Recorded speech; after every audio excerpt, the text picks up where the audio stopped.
inform you to follow the instruction that show on the screen.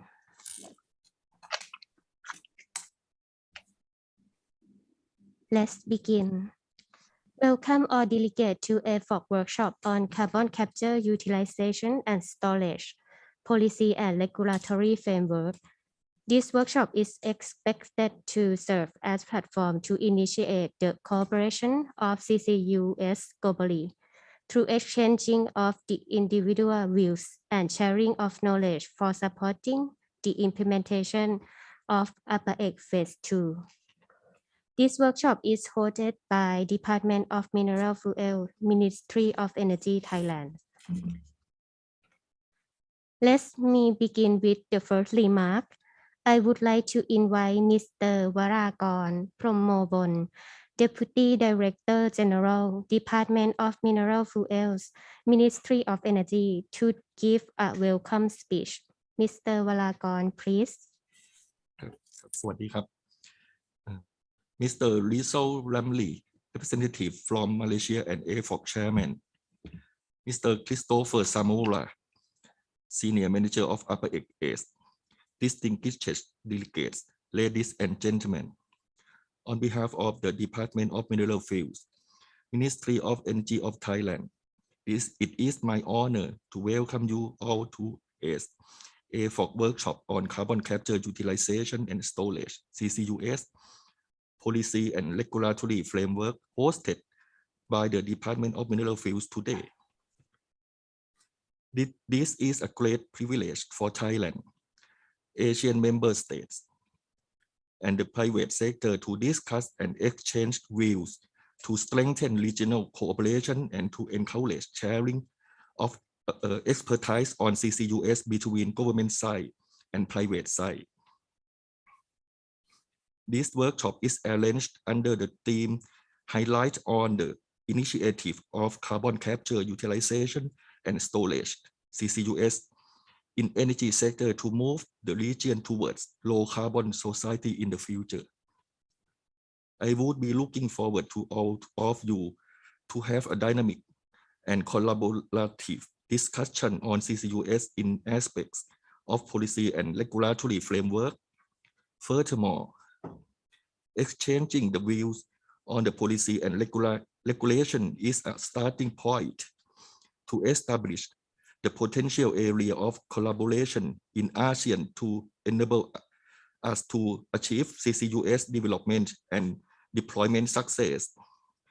It is key to shape up the future energy and transform our energy sector to become cleaner and greener. In COP26 last year, many countries, including Thailand and most of the ASEAN member states, has announced to move towards an ambitious goal of lower greenhouse gas emission. Thailand, by our Prime Minister, has announced during COP26 Leaders Summit that Thailand has set the targets to achieve carbon neutrality in 2050, and we will reach the net zero greenhouse gas in 2065. Thailand and the ASEAN member states realize that the momentum for CCUS is growing in the region, which is in line with international trends. Therefore, Thailand proposed workshop on CCUS, policy and regulatory framework in the 20th ASEAN Forum on Coal, AFOC, Council meeting and its associated meetings to exchange the views and to share the significant progress of the potential CCUS projects in ASEAN from Indonesia, Malaysia, Singapore. The CCUS workshop will trigger to engage and strengthen collaboration with the government sector and private sector. I believe that this workshop will contribute a great opportunity for future collaboration. I also believe that the attractive package of policy and regulatory is the key mechanism to stimulate the CCUS development in the market of low carbon business. Distinguished delegates, ladies and gentlemen, I would like to extend a warm welcome to the expert speakers from AMS and private sectors. And I would like to express my sincere appreciation for your hard work in cooperation study with ASEAN member states. Lastly, I hope that the AFOC Workshop on Carbon Capture, Utilization and Storage, CCUS policy and regulatory framework will provide an active platform for sharing the views and experiences in energy policy and regulatory framework and exploring various business opportunities and joint collaboration for the mutual benefits in ASEAN member states. Thank you. ขอบคุณครับ Thank you, Mr. Walakorn. Next, I would like to invite Mr. Abdul Rasib Dawood, CEO of Energy Commission Malaysia AFOC Chairman, to give an honorable speech. Mr. Abdul Rasib, please. Okay. Thank you very much, Miss Patra Sudha, Master of Ceremony, for the introduction. My name is Muhammad Rizal bin Ramli. I am the AFOC focal point for Malaysia, and I will deliver the speech by Mr. Abdul Rasib Dawood, the Chief Executive Officer of Energy Commission Malaysia and AFOC Chairman for this workshop. Mr. Warakon Brahmopala, Deputy Director General, Department of Minerals and Fuels, Ministry of Energy, Thailand. Dr. Nuki Agia Utama, Executive Director, ASEAN Center for Energy. Distinguished delegates, presenters, and friends. I would like to express my gratitude to Thailand for organizing today's workshop. I am confident that we will all benefit from the knowledge and recommendation to be shared today. Ladies and gentlemen, good afternoon and selamat tengah hari. Before diving deeper into the subject and the mechanism of carbon capture and utilization, CCUS, as well as its potential and regulatory hurdles, we must understand and acknowledge the precipitous slope we are now on, which is climate change. The looming danger that is being posed by climate change cannot be denied, and its effect can be felt even now through adverse weather conditions throughout the entire globe. Ladies and gentlemen, one might assume that with the lockdowns we had in 2020-2021, logically, we should have significantly reduced greenhouse gas emissions. Even though economic activities had slowed down so much from 2020 to 2021, GHG emissions only reduced by about 5% out of 51 billion tons annual GHG emissions pre-pandemic. This slight decline in GHG emissions prove that we cannot reduce GHG emission simply by driving less or producing less electricity.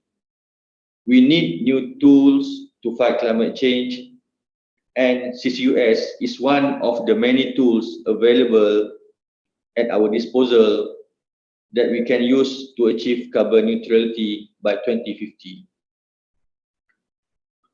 Ladies and gentlemen, carbon capture and storage is the process of capturing waste carbon dioxide, usually from large point sources such as coal-fired power plants, transporting it to a storage site and depositing it where it will not enter the atmosphere, typically an underground geological formation. However, the captured CO2 can be further utilized instead of just being stored. The application of CO2 storage technologies or other carbon management strategies may raise the cost of energy. It is unlikely that they will be introduced without the proper regulatory policy and framework, collaborations, and cooperation, especially within the ASEAN member states.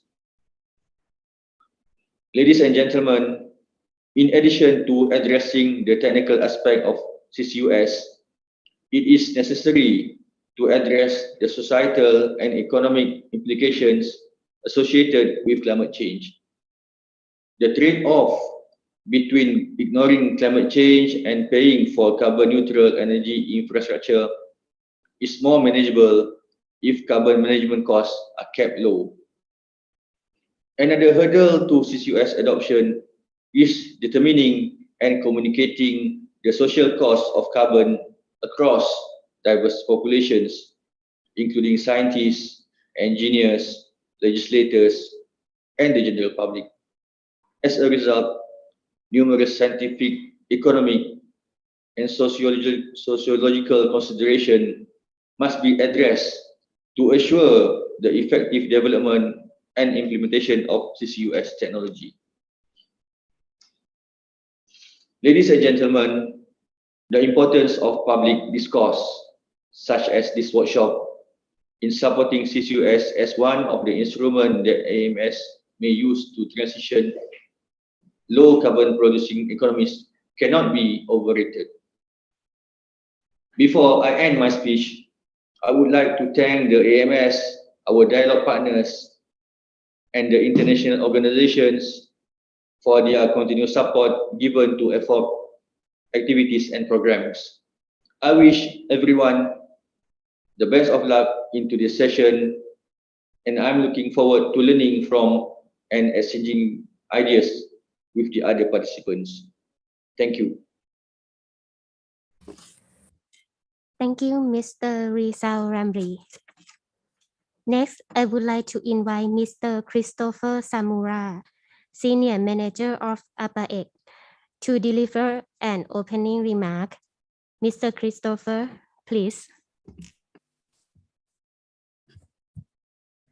Thank you very much, Madam MC, Ms. Patsara Suda, for the introduction.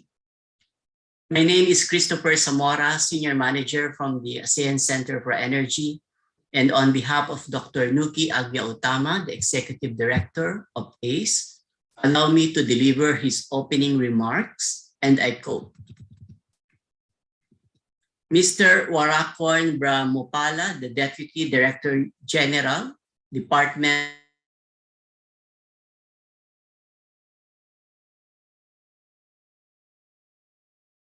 Dawood, the Chief Executive Officer of the Energy Commission and the Chairman of the ASEAN Forum on Coal.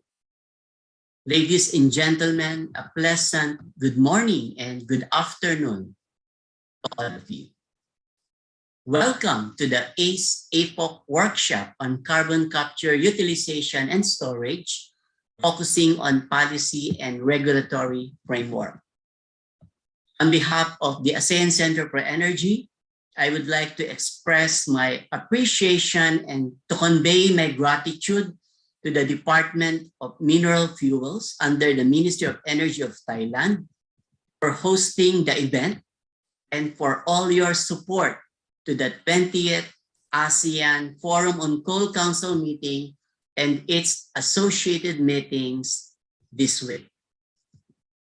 Ladies and gentlemen, in moving towards a low-carbon transition, one of the priorities of ASEAN is to enhance energy security and to address the climate effects of energy generation. With consideration to the varying economic situation and energy resource endowments of the ASEAN member states, the region requires a strategy that can balance the need for energy security, accessibility, and affordable energy, while also employing clean and sustainable energy. To that end, carbon capture, utilization, and storage has the potential to play an important role in mitigating the climate effects of energy generation, as well as other sources of greenhouse gases. When deployed at scale, the technology is also projected to mitigate carbon emissions at a low cost. To encourage the exploration of such technology in the region, CCUS initiatives have been reflected in the ASEAN Plan of Action for Energy Cooperation Phase II for the period 2021 to 2025, Program Area Number 3, Coal and Clean Coal Technology. The program area includes an outcome-based strategy that aims to facilitate investment, innovation, and partnership on CCT and CCUS towards low-carbon economy. At its core, the action plans within the APAEC framework aims to create a holistic approach that is based on increasing energy connectivity and market integration. As a sign of the region's resolve in moving towards a just energy transition, the 39th ASEAN Ministers and Energy Meeting, or the 39th AMEM, adopted the Bandar Seri Begawan Joint Declaration on Energy Security and Energy Transition. The declaration reaffirmed the role of innovation as one of the main drivers of energy transition, and thus noted of the need to facilitate research, development, demonstration, and deployment, among other things, including CCUS technology. Ladies and gentlemen, today's workshop is attended by practitioners, world-leading experts in CCUS, policymakers in the ASEAN member states. We hope the workshop would be able to provide insights on how the policy landscape as an enabling environment for the deployment of CCUS should be best structured, and to enlighten us on the possible innovations that could advance CCUS development and deployment in the ASEAN region. Finally, we also welcome participants from the public sector to provide your thoughts, your ideas in the discussion. We wish you all a fruitful and insightful workshop. Stay safe and healthy. Thank you very much. This statement is delivered for and on behalf of Dr. Nuki Agya-Utama, the Executive Director of the ASEAN Center for Energy. Thank you very much. Back to you, Madam MC. Thank you, Mr. Christopher. May I invite all participants to turn on your camera to take a group photo. Mr. Alfred, are you ready? Yes, from ACE, we will assist in taking the group pictures. Moderators, speakers, and panelists, please kindly turn on your video camera. From ACE, can you please turn off the banner slides for a moment? Okay. Okay, everyone, I will take our group picture. We will have 2 sessions for a picture. I will take the first one. The count of 3, 1, 2, 3, smile. Okay. One more time. In the count of 3, 1, 2, 3, smile.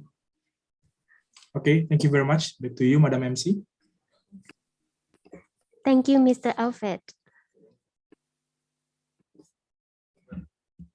Let's begin with session 1, Global Trends and Potential of CCUS Utilization in ASEAN, that will be moderated by Mr. Rizal Lamri from Energy Commission Malaysia.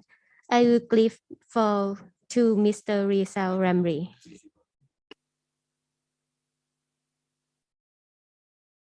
Thank you very much, Ms. Patra Sudha, the Master of Ceremony for today's workshop. Good morning, good afternoon, selamat pagi, selamat tengah hari to all the participants of the workshop. For first session today on the global trends and potential of CCUS utilization in ASEAN, joining me is the four distinguished speakers which will talk about the global trends and about the CCUS potential to be considered in ASEAN. We have Mr. Suwanto, the Technical Officer, Power, Fossil Fuel, Alternative Energy and Storage Department from ASEAN Center for Energy. We have Ms. Samantha McCullough, Head of CCUS, International Energy Agency. We have Dr. Tony Zhang, Senior Client Engagement Lead, Global CCS Institute. And also Mr. Kim Bibrun, Communications and Government Relations Director, Northern Light CCS Norway. So for the first speaker, we have Mr. Suwanto. He is the Technical Officer of Power, Fossil Fuel, Alternative Energy and Storage Department at ASEAN Center for Energy. He is an energy enthusiast as he has the background in both non-renewable and renewable energy. He holds a master's degree from the University of Freiburg, Germany, majoring in sustainable system engineering. Prior to his master's degree, he had worked as a petroleum engineer in one of multinational oil and gas companies for around 6 years. His research interests include oil and gas technology, CCUS technology, hydrogen technology, energy system analysis, energy economy, and policy. So, Mr. Suwanto, the floor is yours. Okay, thank you, Mr. Rizal Ramli, for your kind introduction of honorable distinguished speakers. Ladies and gentlemen, good morning, good afternoon, and greetings from Jakarta. First of all, I would like to thank you for the invitation for ASEAN Center for Energy to share about the role of CCUS in low carbon economy in ASEAN in this workshop on AFOC workshop on CCUS. Next slide, please.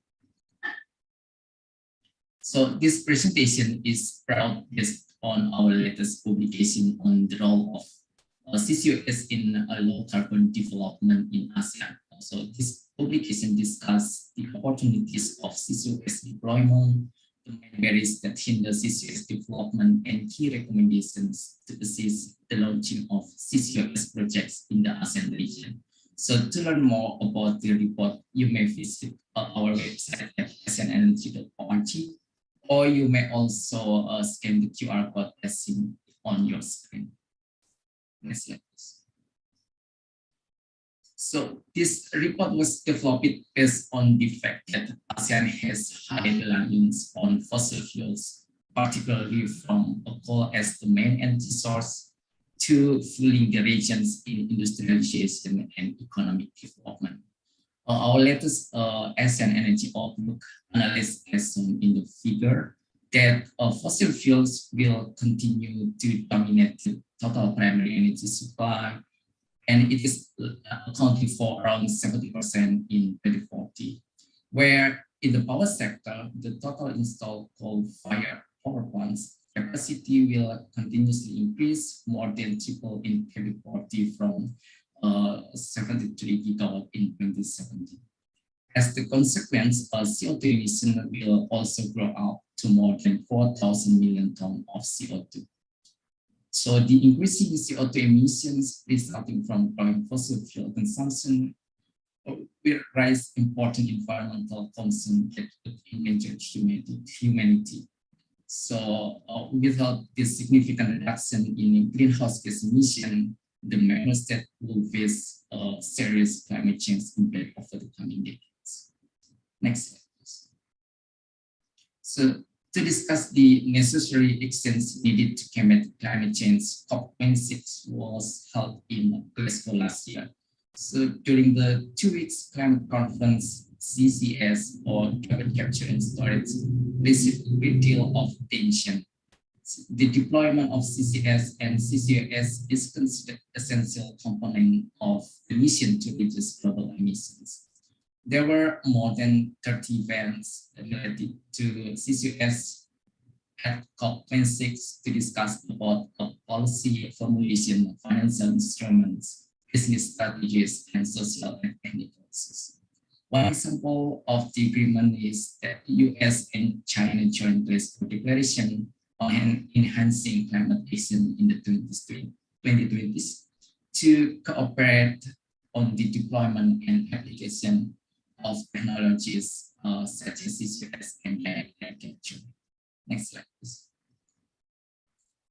Under the ASEAN Plan of Action for Energy Cooperation or APAEC Phase II regional blueprint on energy cooperation, ASEAN has set its aspirational targets on energy transition by achieving 23% share of renewable energy in energy mix and 35% share of RE in ASEAN installed power capacity by 2025. In the midterm, up to 2030, prior to COP26, each ASEAN member state has submitted the updated NDCs as the commitments to reduce greenhouse gas emissions. And for long-term targets, most of the ASEAN countries pledged to net zero emissions as part of the carbon emission reduction, where some countries starting in 2050. Next slide, please. So considering the regional targets on any sectors and then the goals for decarbonization and sustainability, CCUS could be fundamental in helping the region to decarbonize energy system from coal-based electricity generation. Under the program area of clean coal technologies, CCUS could facilitate the region's transition towards sustainable and lower emission development and achieve its commitment to the Paris Agreement. And some member states have expressed interest in deploying CCUS technologies in their countries. There are also several fair or regional and national discussion on CCUS that it's reflected CCUS technologies receive greater attention from the public in ASEAN. There were several projects that have been identified and are in the early development stages, for example, in Indonesia and Malaysia. One example is the CCS Kudi project in Indonesia, regarded as the first CCSL project in ASEAN.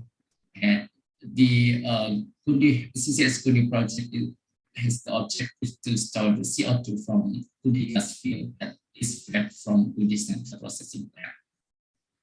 And according to the survey conducted during the closed AMEM workshop on hydrogen economy and CCUS last year, more than half of the respondents from all the member states chose to start deploying CCUS between 2025 and 2030. And we see some roles of CCUS as a bridge for the region in its transition to a cleaner energy system to support ASEAN long-term target to achieve net zero, as the majority of the member states still rely heavily on fossil fuel to meet the energy demand.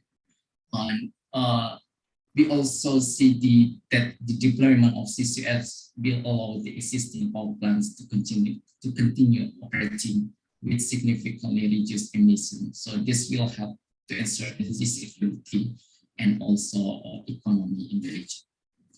A recent study from the ASEAN Center for Energy on Hydrogen suggested that ASEAN region ought to develop a roadmap for hydrogen development. So one of the key routes would be to shift from the production of gray hydrogen to the production of blue hydrogen by utilizing CCS or CCUS facilities.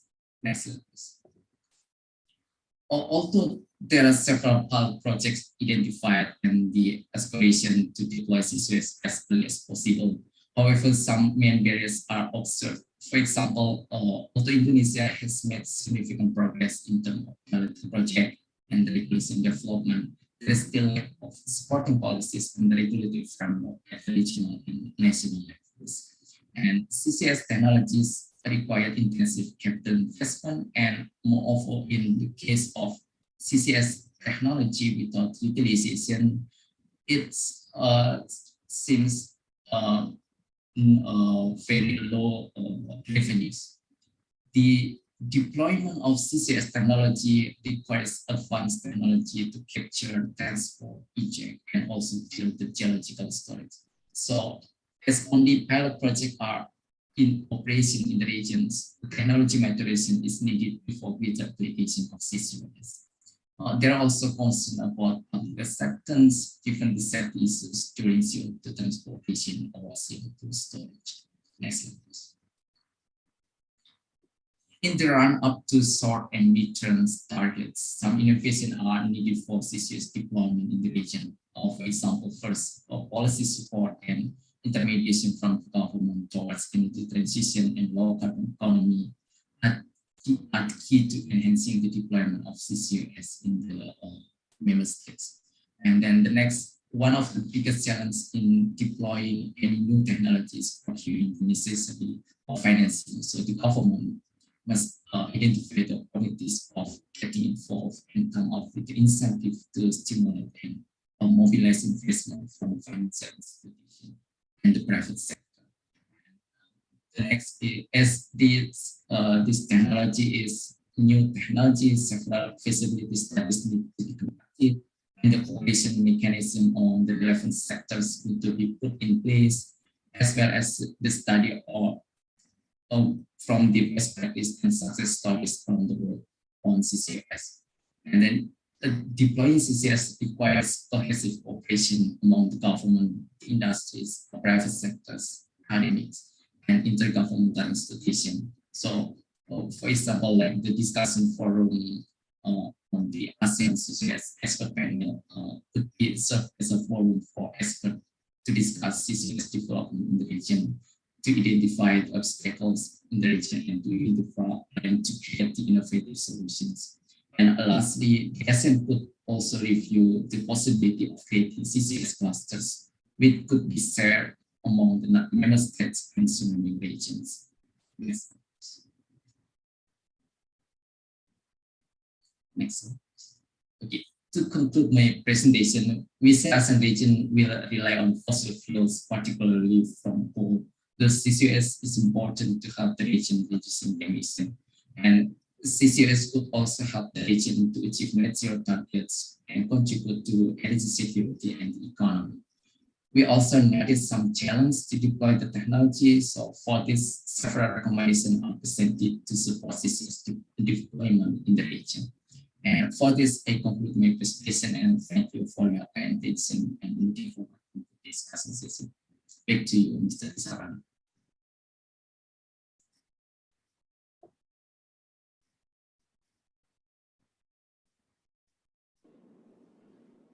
Thank you very much, Pak Swanto, for the very insightful presentation.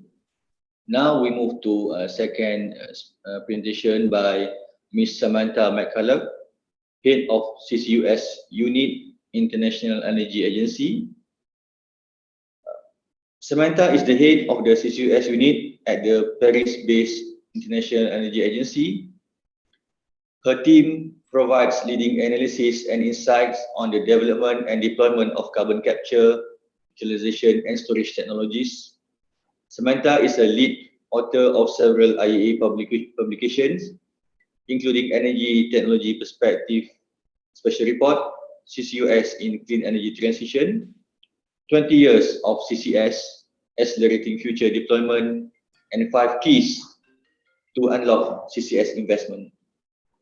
Prior to joining the IEA, Samantha was the policy director of the Australian Coal Association and held various positions in the Australian government, working on coal policy, energy market reform and energy security policy.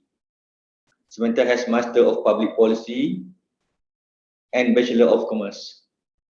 Samantha, over to you. Well, good morning, and thank you so much for the kind introduction and also for the opportunity to be here and participate in this workshop this morning. I'm really pleased to be able to share some perspectives from the International Energy Agency on recent global developments around CCUS and also how we see CCUS contributing to net zero pathways. Next slide, please.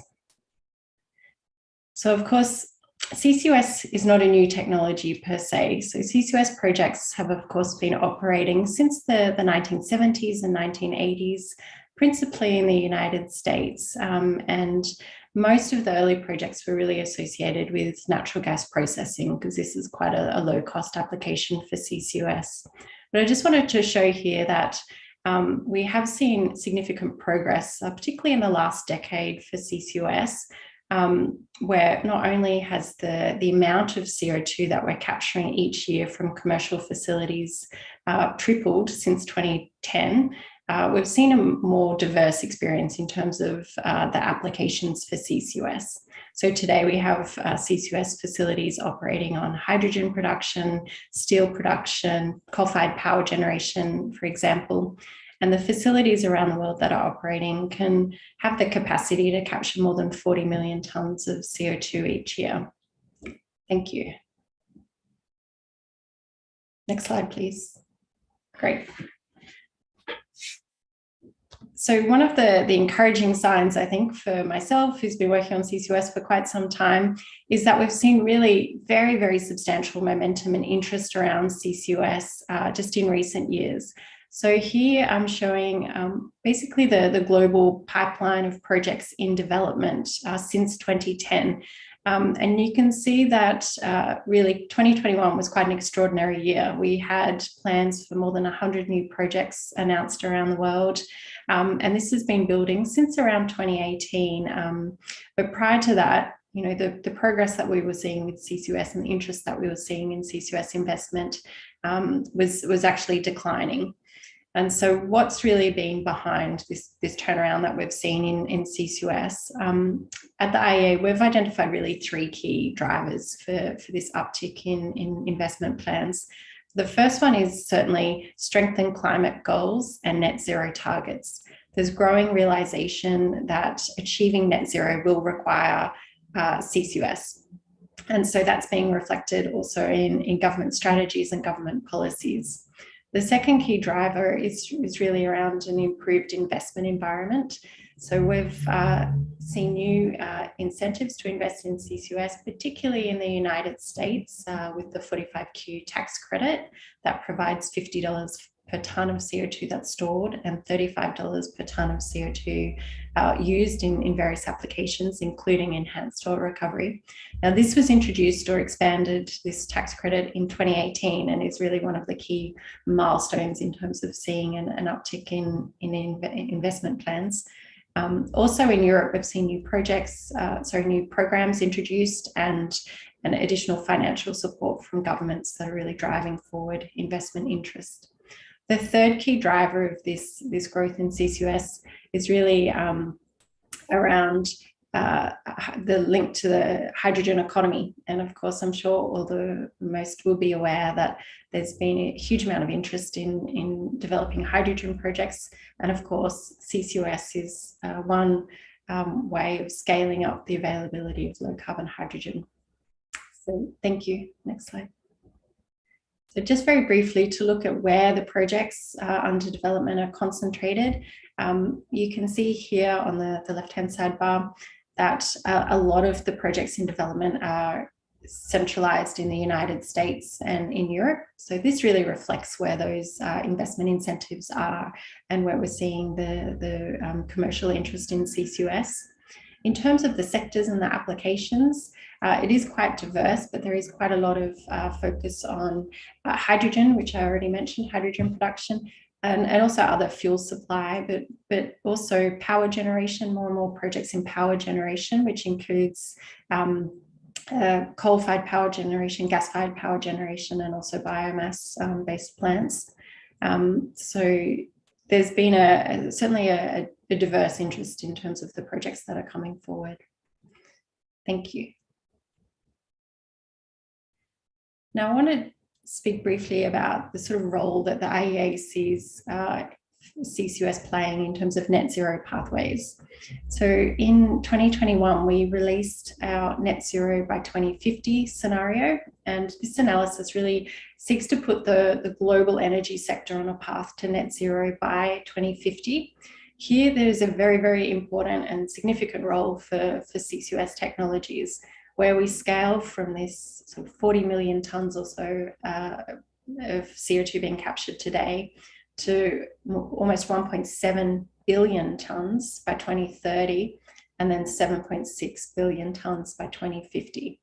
So the reason behind this very substantial scale up in CCUS is really fourfold. So firstly, we see CCUS being a key technology to address emissions from today's existing energy and industrial assets. So retrofitting CCUS to coal-fired power plants, to cement plants, to steel plants, for example, can be a really important strategy, particularly where this infrastructure is really quite young or recent investments. And this is particularly the case, of course, in areas like Southeast Asia. CCUS is also a key technology for addressing emissions from heavy industry, so steel, cement, chemicals production, where we have limited options for deep emissions reductions. So you can see this role for CCUS in industry really growing over time. It's shown there in the yellow bars. And this includes not just capturing emissions associated with the combustion of fossil fuels, but also industrial process emissions. The third key sort of driver for the role of CCUS is, again, this as a platform for low carbon hydrogen production. This is something that picks up in the 2020s as a near-term option to scale the availability of low carbon hydrogen, recognizing that equipping fossil-based production of hydrogen with CCUS can actually be a cost-competitive way of scaling hydrogen in the near term. And finally, CCUS technologies underpin carbon removal applications. So in particular, bioenergy with CCUS and direct air capture with CO2 storage. Of course, we need these carbon removal approaches to achieve a net zero target. Inherently, when we speak of net zero, there's two sides to that equation. There's the mitigation side, but also the removal side to balance emissions that are otherwise difficult to abate. So in our analysis, we have around almost 2 billion tonnes of CO2 being removed across the energy system through CCUS technologies by 2050. Thank you. Just want to touch on the issue about the costs of CCUS. So having CCUS as part of the mix of solutions that we need to achieve net zero targets really contributes to a least cost pathway to achieving those targets. That's why there's still very significant CCUS reflected in our IEA scenarios and analysis. Just want to highlight that, of course, because we're talking about a range of applications for CCUS, there's no one cost. And it very much varies depending on which application we're looking at for CCUS. It's also very much a function of the concentration of the CO2 in the stream from which we're trying to capture the CO2. So for those applications where you have a fairly concentrated stream of CO2, so natural gas processing, coal to chemicals, the cost can be as low as sort of $15 to $25 per tonne. And then as you get to more dilute streams, so whether that's iron and steel or power generation, the costs will increase. And of course, when we're looking at direct air capture, this is the most dilute source of CO2 that we're looking to capture from. So the costs are proportionately more expensive. I would highlight that we do see very substantial potential for costs to come down, particularly in these applications in heavy industry and power generation, because these are really still at an early stage of commercialization. There are a small number of plants that are operating commercially in these applications. So there are certainly opportunities to reduce costs through learning by doing, through further technology refinement and other strategies. Thank you. And one of the key strategies for reducing costs is really looking at opportunities for shared infrastructure, which we've already heard about. So here I've just shown you some analysis we did for a report last year, where we looked at opportunities for CCUS in Southeast Asia, and just highlighting that really targeting those industrial centres that have high concentration of emissions, that are in proximity to potential CO2 storage, and developing this shared infrastructure can be a really important strategy to reduce unit costs and promote efficiencies, to promote business models that are focused particularly on transport and storage, and to really scale up CCUS consistent with the ambitions of the Paris Agreement. And of course, Kim will talk a bit more about the experience in Europe with the Northern Lights project. So thank you. And just finally, we've highlighted some key priorities for governments and industry in terms of really accelerating the deployment of CCUS. So we've seen great progress and momentum in recent years, but in order to put us on a pathway for net zero, really need to focus on the policy environment, creating the conditions for investment, targeting the development of industrial hubs with shared infrastructure, really need to focus on identifying and developing CO2 storage, given that can have long lead times, and finally boosting innovation for critical technologies. So with that, thank you so much. I look forward to the discussion. Okay, thank you, Samantha, for the very insightful presentation. At least we know that COVID-19, there is also a positive, whereby we have around 100 new projects announced in 2021 alone, which is, as you mentioned in this presentation, is a breakthrough on its own. So next, we will be hearing from Dr. Tony Zhang. He is the Senior Client Engagement Lead with the Global Carbon Capture and Storage Institute based in Melbourne, Australia. Tony has a PhD in Engineering Science and a Master's degree in Law. He managed operational and strategic relationship with members, strategic partners, and clients in Australia and Southeast Asia. He has extensive experience in climate change policy and strategy, technology, finance, and stakeholder management. He advised governments, international agencies, multilateral development banks, and investment banks on climate change matters, including CCS policy and strategy development, low carbon project financing in developing nations, public-private partnership, capacity building, and others. He has managed various carbon capture and gas separation projects with major oil and gas companies and power companies. He has several patents and published academic papers. Tony, the floor is yours. Thank you very much, Mr. Moderator, for the kind introduction. And first, I want to thank ACE and again for the invite to speak at this important session. It's always a great pleasure to participate these sessions on CCUS. So today, I will share with you about a new initiative the Institute just started. And so it's called the Southeast Asia CCUS Regulatory Initiative. It's not a formal name, but the content is about the bring together stakeholders in Southeast Asia and to work on regulatory principles. Next, please. So I want to basically echo the messages and from the speaker before me. And so really, I think many of us know there are great CO2 storage potential in this region, but also there are lots of emissions as well. And so there are really good potential for national and regional and CCS hubs development. But of course, we will need national and regional legal and regulatory frameworks to support this development. Next, please. So the Institute, and especially in the last 2 years, and so we have done lots of engagement with this region. Of course, our collaboration with Southeast Asia, with ACE and other organizations, other governments, and in this region goes back to probably 10 years ago. We have a long history of working together. But based on recent engagement and the rapid development of CCUS in the region, we have identified a few near-term priorities for this region.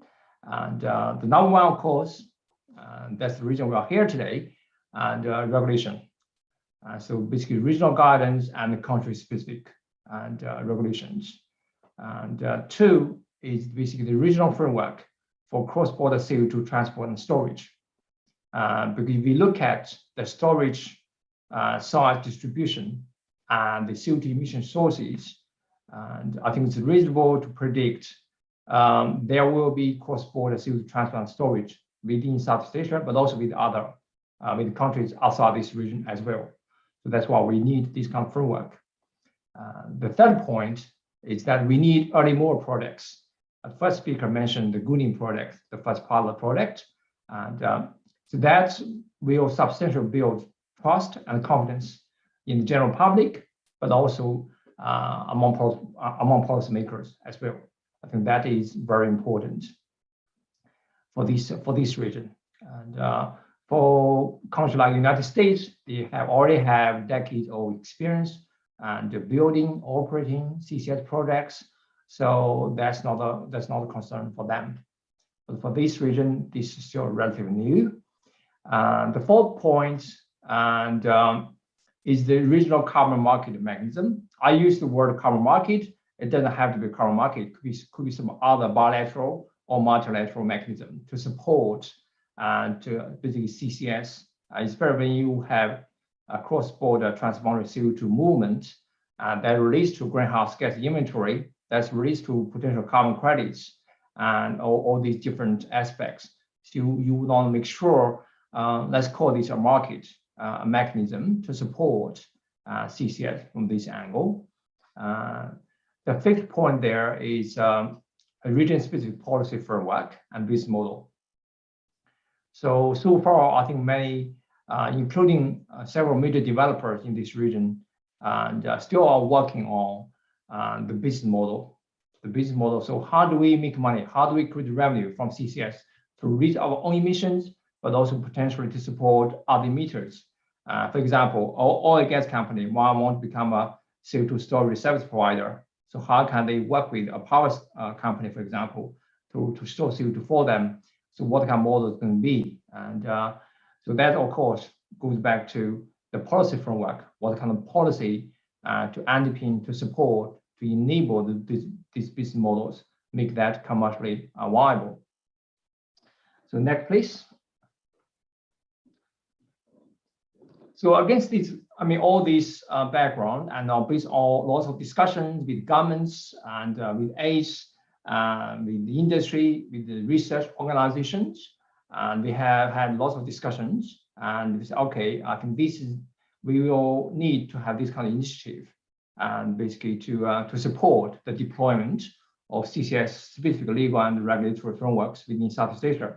Of course, and at the time when we were doing this, we did not think about this. And so that was about a year and a half ago. But now, of course, from last year, we have had substantial breakthrough in this region. Indonesia has been drafting its own CCS regulation. I think Malaysia is also considering. So that's very, very good progress. But regardless, so we have two specific objectives, basically, to facilitate the development of regulatory principles that will assist policymakers and regulators in their design of legislation. That's the one.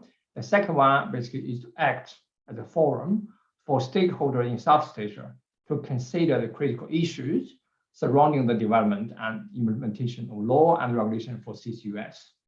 So these are two major objectives. Next, please. And so under this big umbrella, this program, So what we will do is basically to develop a set of overarching regulatory principles aimed at supporting governments across Southeast Asia in their development of CCS-specific law and regulation, and also provide a foundation for the development of national frameworks, as well as support a harmonized regulatory approach within the region. I think for countries that has, for example, for Australia, we have the federal jurisdiction, but also we have state level jurisdictions. Both jurisdictions have their CCS laws. You want to make sure, and I think a consistent and permitting practice across different jurisdictions. I think that will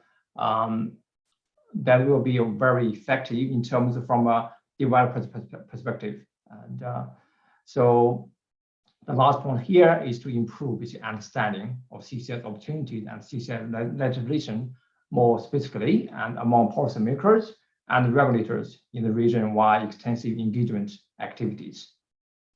Next, please. So this platform, basically, we aim to bring together basically regulators and governments to discuss legal and regulatory issues in relation to CCS deployment in this region. And this platform will have several types of activities, extensive engagement activities, that's dialogue with governments, regulators, and key stakeholders. And then the second part about the best practice sharing regarding permitting and regulating.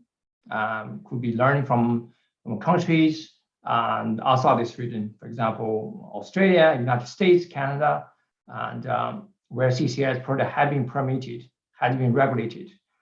The third point about technical drafting of regulatory guidance. So this is with the Institute plans to work with and governments, regulators, and also academics in this region and consume the local conditions to draft some guidance. And the fourth point is about advocacy. We want to work with all the participants to advocate for CCS in this region. Next, please. So now about participants. The majority of the participants will be regulators and government departments in Southeast Asia. And we will also welcome multilateral organizations to join this, to participate in this discussion. We will involve key academic and research institutions with specialty in CCS or energy regulations. And so we will have observers, government observers from outside this region, such as Australian government and the Japanese government, as strategic observers as well. So we have had a preliminary prep meeting towards the end of Feb, and we invited a few governments and regulators to participate. And so in the next couple of months, we will have the formal kickoff meeting. And so we will welcome and so government and regulators and so basically to participate in this initiative. And so if you are interested, feel free to contact me or basically the institute to learn more about this initiative. And so basically we look forward to work with ACE, work with governments and regulators and all important stakeholders in this region to promote the legal and regulatory framework development in this region. Thank you.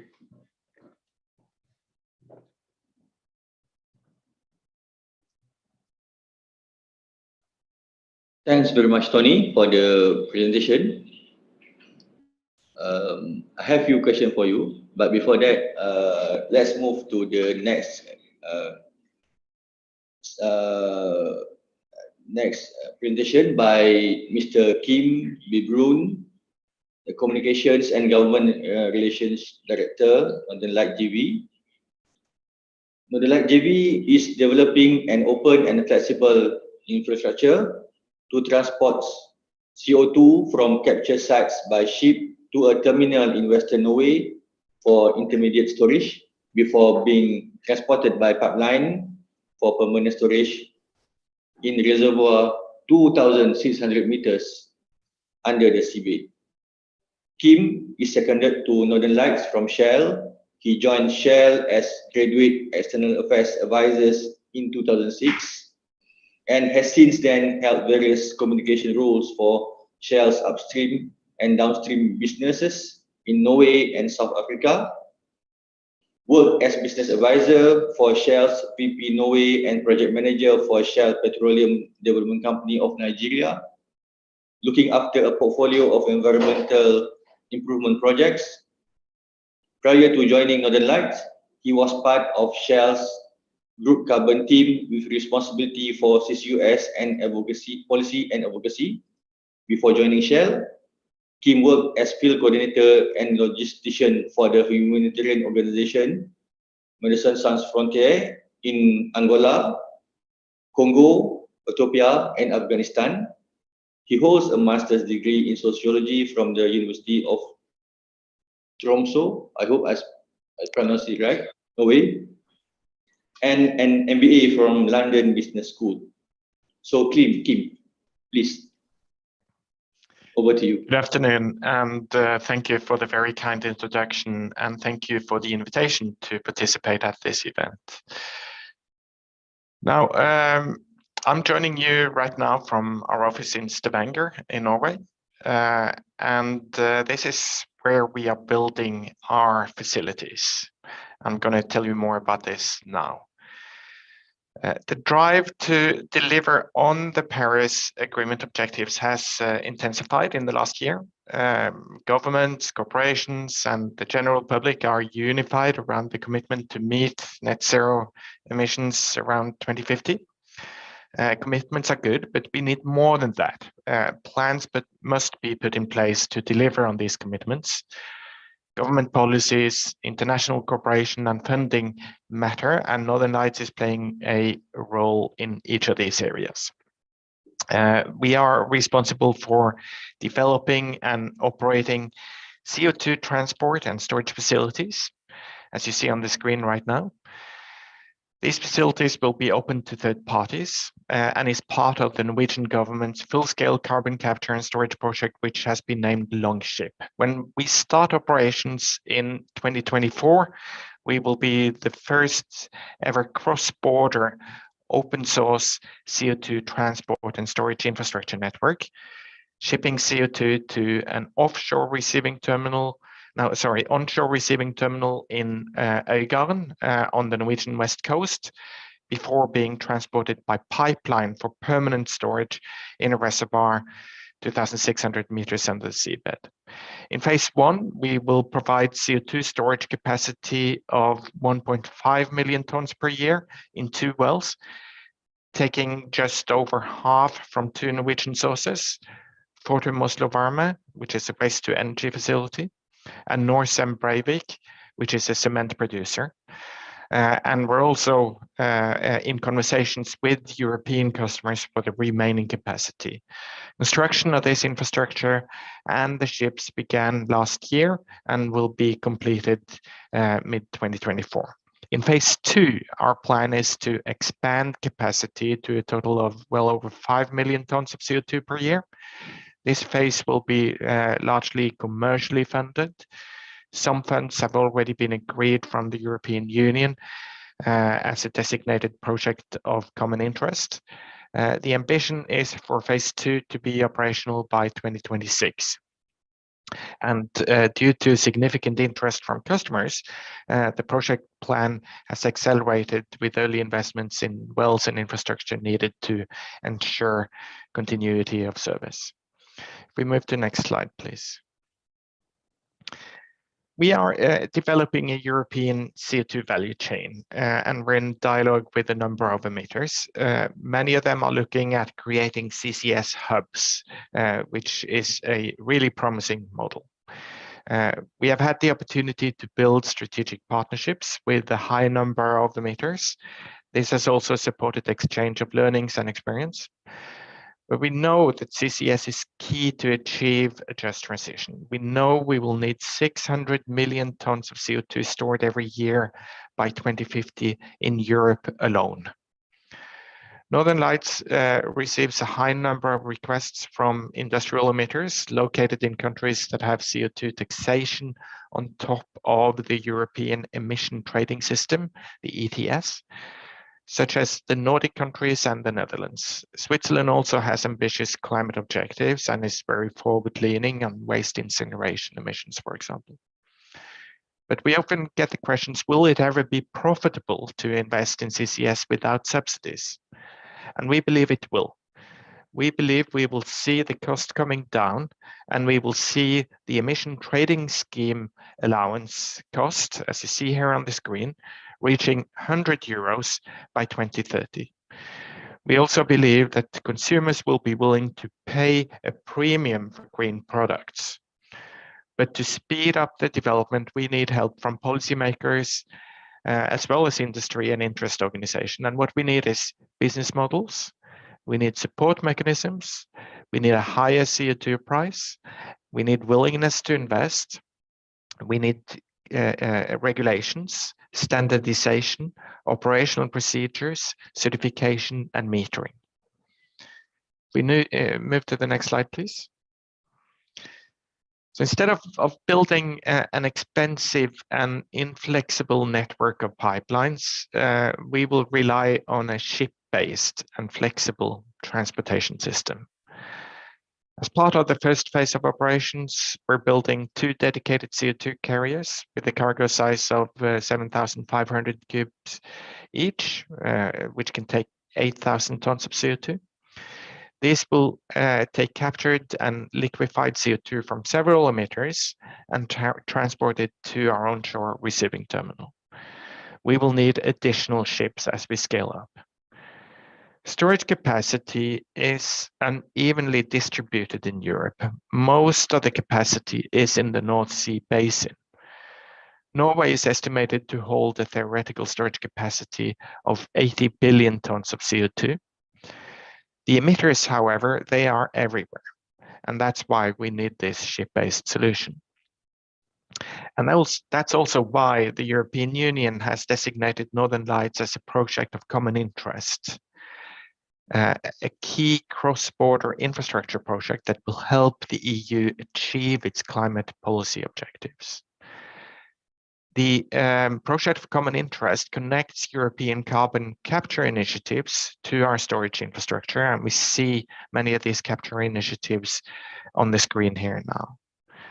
And the participants can benefit from simplified permitting within the European Union and the right to apply for EU funding.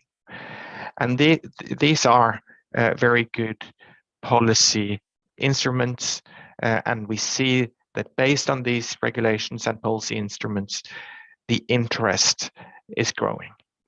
If we move to the next slide, please.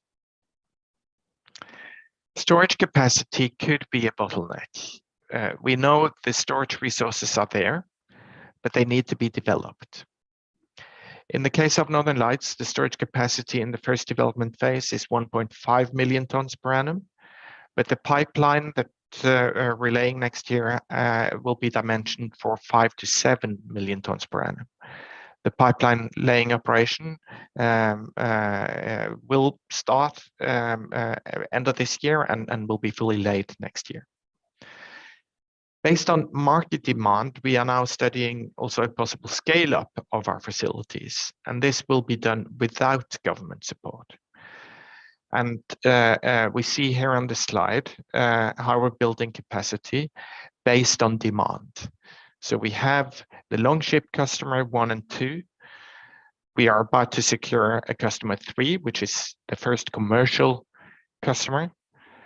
And then we reach the target of our capacity in the first phase. And then we will move on with the second development phase, which will be able to accommodate customer 4, 5, and 6. And depending on market demand, we may increase capacity beyond that. Next slide, please. Northern Lights is not a concept or a plan, it's happening. We are building the facilities as we speak. On the left-hand side of this slide is what the onshore receiving terminal will look like once it's completed. And on the right-hand side is a photo from a few weeks ago. Civil works well underway. Import jetty construction has started. Project office and visitor center is in place and will be completed in September this year. Detailed engineering and procurement is ongoing. Fabrication and installation of plant is about to start.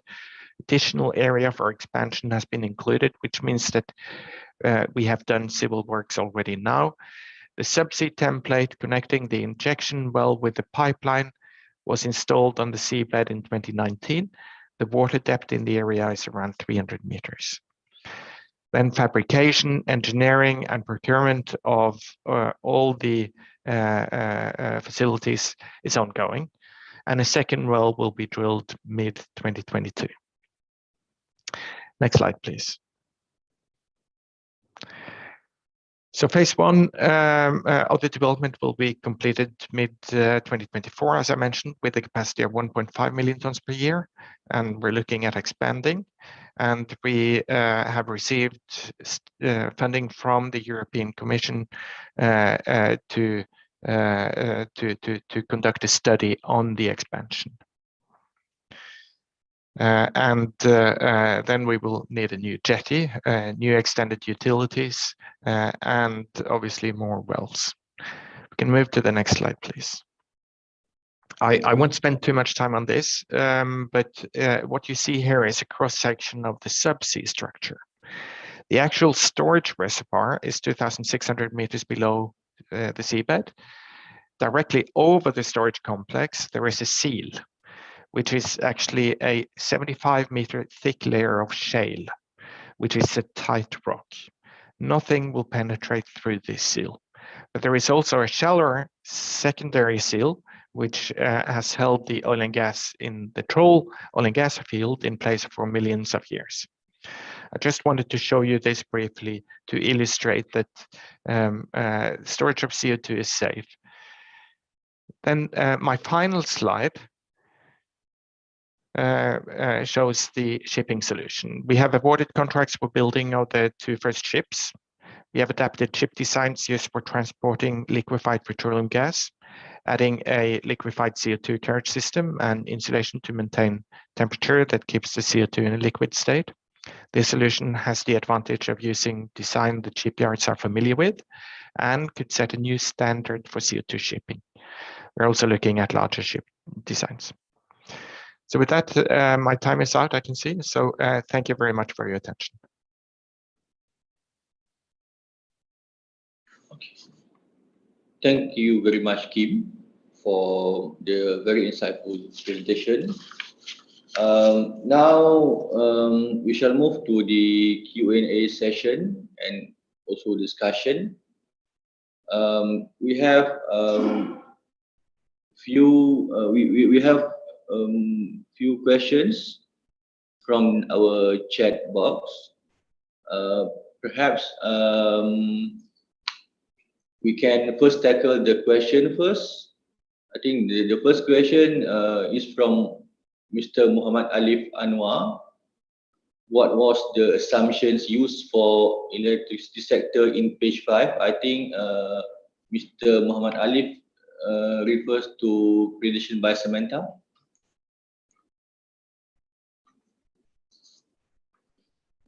Thank you for the question. I'm going to assume slide 5 is the slide where we show the scale up of CCUS in a net zero pathway. So we have a very comprehensive scenario model that's a global model, but also takes into account regional considerations. So in terms of the power systems assumptions, we do publish the details of this on our website, so you're welcome to take a look. But we look at factors such as, well, the cost of CCUS, the alternatives that might be available in power, existing assets and the opportunity to retrofit. So I mentioned there's quite a lot of retrofit in our modelling, and just other regional considerations. And to give you an idea in terms of the scale up of CCUS in power, we have around 50 gigawatts of CCUS retrofits in our analysis by 2050, I think. By 2030, and then about 220 gigawatts of coal-fired power generation with CCUS globally, recognizing that the options for the existing fleet really are to retrofit CCUS to retire them or to look at repurposing some of these fleets, either to run on different fuels like co-firing, and we do look at these options in our scenario, or to run them less often.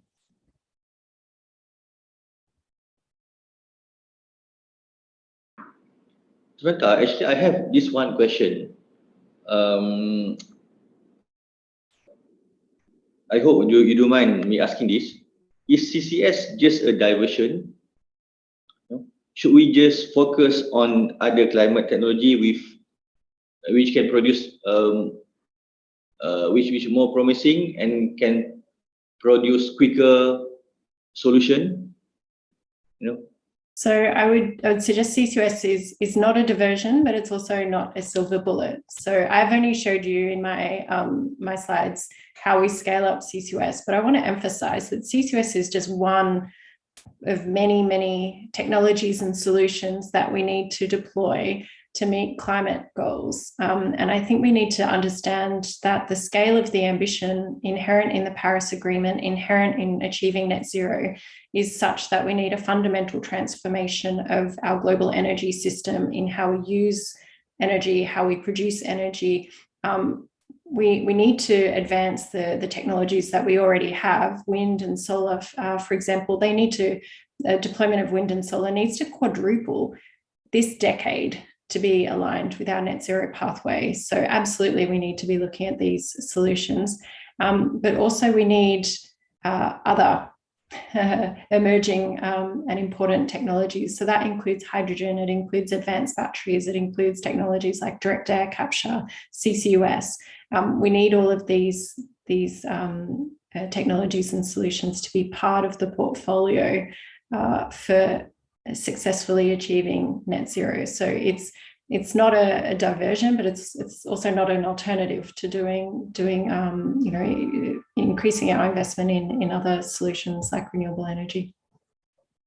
So, excuse me, Mr. Moderator, if you allow me to also say a few words about that, because we are in contact with a lot of different type of emitters across Europe. And what we're seeing is that for many of these industrial emitters, there are very few alternatives, if any at all.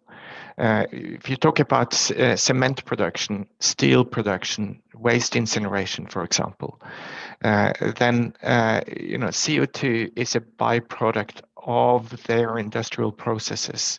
It has nothing to do with electrification of the production as such, and therefore, there is no alternative. So if these industries are going to continue to exist in the region, then CCS is the best alternative. And for some of them, the only alternative. Yes. I totally agree with you that we cannot make comparison to electricity-based use at all time, because there are also industry which doesn't rely on electricity in the first place. So this is where the CCUS will be very crucial to manage the emission. And my next question is to Kim. You have this first open source CO2 transport and storage network. You offer a ship-based solution. Is this solution can be replicated elsewhere? Yes, thank you for the question. Indeed, and that's also, we really hope that it will be replicated elsewhere, and it need to be replicated elsewhere. We are now kind of setting the standard, building a first-of-the-kind type facility and value chain, which we very much hope will be replicated elsewhere, and we are sharing learnings and experience in order to make that happen. And we already see significant interest also outside of Europe. We are approached by developers in Asia and Australia who are really interested in looking at what we're doing and learning from our development so far. And I believe that that one of the main reasons why a ship-based solution is going to be attractive in many parts of the world is that it's very difficult to find storage capacity close to the emitters themselves, and therefore you need to take the CO2 to an area where it can actually be injected and stored safely. And also, pipeline infrastructure is very expensive to develop, and it's a very inflexible system. So shipping provides flexibility, and there seem to be quite a few shipping operators that are interested in looking at developing capacity for shipping of CO2 as well, which is positive. Okay, now let's move to the next question from Pak Helmi Saihan. Two questions. In Europe or America, do the ones who inject CO2 own the pore space, or who owns it? That's the first question. And the second question is, what are the risks of CO2 leaking from pipelines? Or are the pipelines designed to similar standards as other hydrocarbons? Anything else for the question? I will try the first one first. And Yes. pore space for Europe, Canada basically is very in Alberta and Australia, so the governments own the pore space. And but in the United States, it depends. In some states, it is government. Some states, it's private ownership. So that it really depends. In the US, depends on where you are. So that's the answer for the first question. For the second one, the risk of CO2 leaking from pipelines. And first of all, it's like when you build a natural gas or oil pipelines, which in Southeast Asia, you already have a network. You would have a proper safety mechanisms to make sure when things happen and there's rupture and or fracture, and you have a proper shutdown, emergency shutdown mechanisms. So to make sure only a small amount of CO2 in the pipeline will be released into atmosphere. And I mean in the US, they have already got more than 8,000 kilometers pipelines, and there have been no incidents reported. And so I see the risk is very small. It's very small. Basically, that also answers your second question. And the pipeline standards are largely similar as natural gas. Actually, to some extent, because CO2 is not flammable, so actually it's probably not as strict as some natural gas pipeline standards. And for example, quite often CO2 pipeline materially with carbon steel. And so, yeah. Okay. Okay. So in short, the technology is ready to meet the challenges, the potential risks associated with this carbon storage. Yeah. Right. Okay. Okay. Okay. Now let's go to the fourth question by Tula Podril. Okay. The next question is also to Kim. What is the model for generating the revenue for the carbon capture project capital investment that is under construction? So the first development phase is being supported 80% by the Norwegian government. The remaining 20% are being funded by the owners of the Northern Lights joint venture, which is Shell, Equinor, and TotalEnergies. Now, for the second development phase, we're looking at funding from the owners only. There may be some funding available from the European Commission for part of the infrastructure development in the second phase, but we're mainly kind of looking at own funding for the second phase, and that's because we see that there is actually a revenue model. We see interest in the market, in the services that we are offering, and we see a need for the services. So there is a willingness to pay for the services that we provide. It's never going to be a very lucrative business, I would say. But it will be a commercial business model. However, also quite fragile, because the development of the infrastructure, drilling of wells, etc., is very expensive. So we obviously need a strong cost focus in order to kind of make this a commercial business. Thank you. Okay, I'm sorry, I missed the question from Dr. Han from area. The first question is, at the current cost of CCS, how much the carbon price should be to make it attractive cost recovery?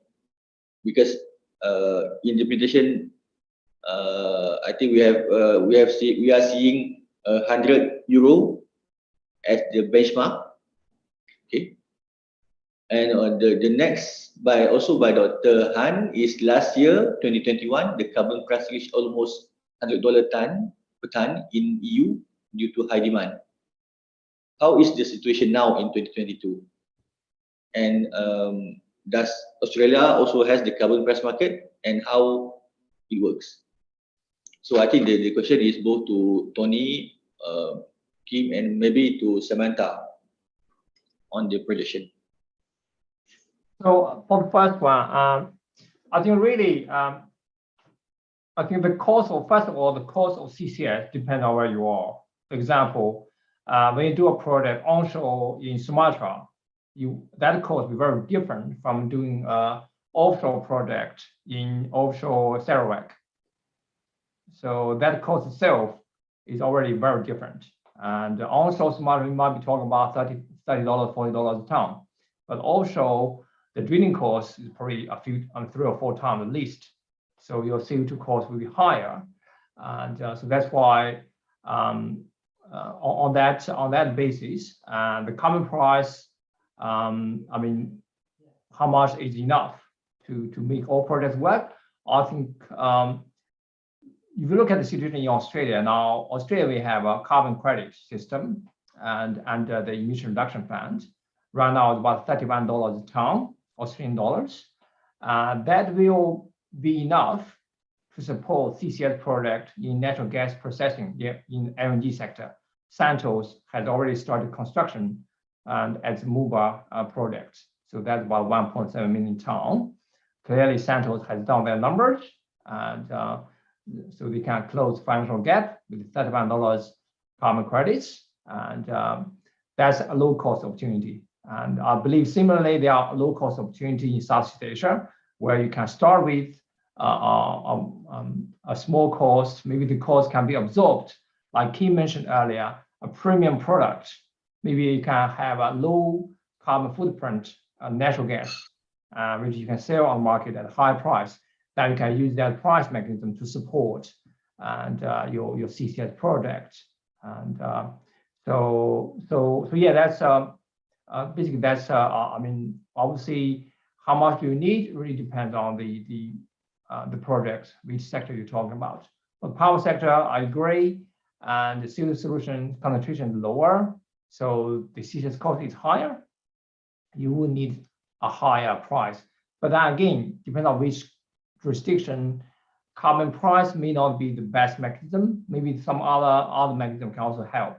And in the United States, they have the tax credit system, plus US DOE had also allocated budget to provide capital grants as well. So all these different policy levers will help.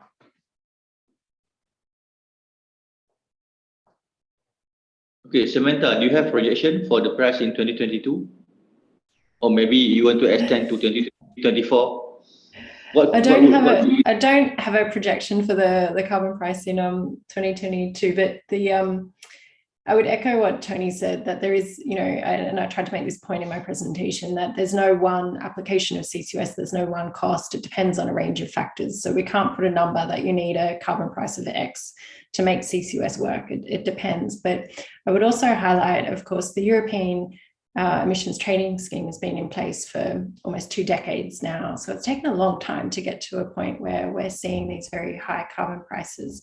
And, globally, we're not expecting that carbon pricing alone is going to be the key driver of CCUS deployment in the sort of at the scale and at the pace that we know we need it to meet net zero goals. So it's very much an important climate policy, and certainly as the IEA, we do a lot of work on carbon pricing, but you would need other more targeted measures to support CCUS deployment. And Tony touched on these, whether that's capital grant support, that such as what Northern Lights is receiving also from the Norwegian government, tax credits that are specifically for CO2 storage. For example, the 45Q tax credits in the United States would need to see more of these styles of measures to really see CCUS deployed. And I would highlight too that it's really the availability of the infrastructure that's driving the interest in CCUS. So notwithstanding a high carbon price, if Northern Lights wasn't under development currently, the idea of doing CCUS would still be fairly theoretical, but it's because projects like the Northern Lights are under development, under construction, and will be able to receive CO2, I think by 2024, that the carbon price together with the investment in that infrastructure can work together to see CCUS deployed. Okay, closer to home, Pak Suwanto.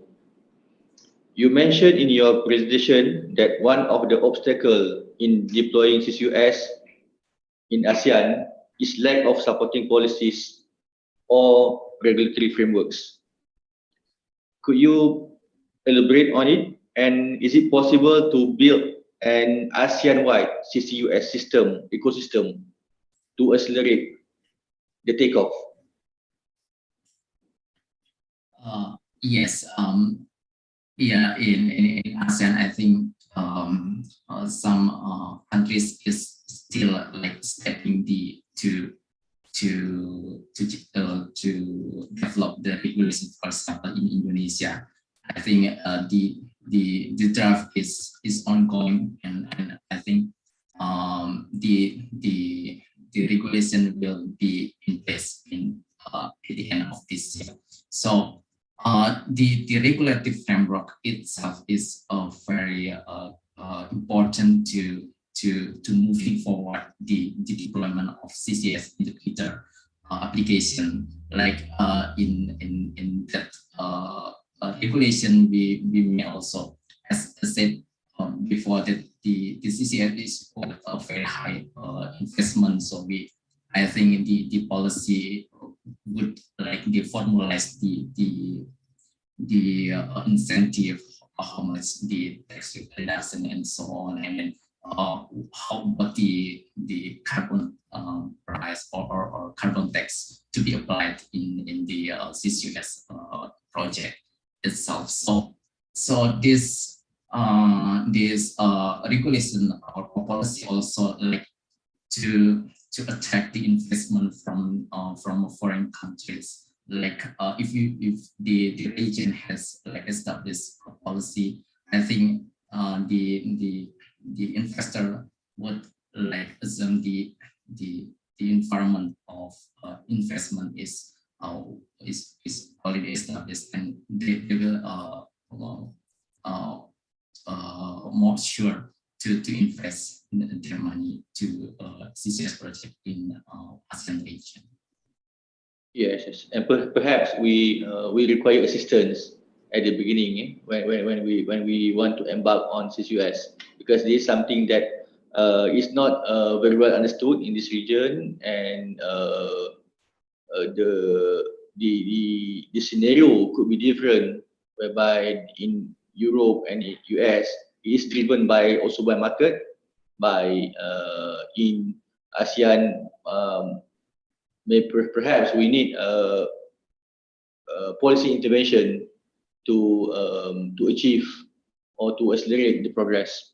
Okay, we are running out of time, so if I can summarize from the discussion that we have this afternoon or this morning in some place, okay. I think what is still apparent is that ASEAN still rely on coal, which we still require intervention tools such as CCUS to achieve the net zero target. Challenges related to policies, financial, technological, and operational issues need to be addressed. As we can see, there is also some promising news on CCS, whereby there are around 100 new projects announced in 2021, and we are also seeing that the Northern Light has led the way in terms of becoming the first open source CO2 transport, and whereby the ship-based solution is applied to the CCS project. Okay, I would like to thank all the speakers for sharing with us your knowledge, your opinion, and also the perspective on CCUS this afternoon. With that, please join me in a round of applause to the speaker. Yeah. Okay, with that, thank you, and I hand the session back to the MC. Thank you, Mr. Rizal Ramli, for the great moderation, and also thanks all speakers for the very interesting presentation. It's take 5-minute break. It's now 15:10 Bangkok time. Please be back in 15:15.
Let's begin the session 2, panel and roundtable discussion, policy and plan towards the deployment of CCUS in the energy sector. Professor Dr. Poonpot Piensomboon from Chulalongkorn University, Thailand, will be moderator. Professor Dr. Poonpot, please. Thank you very much. Do you hear me?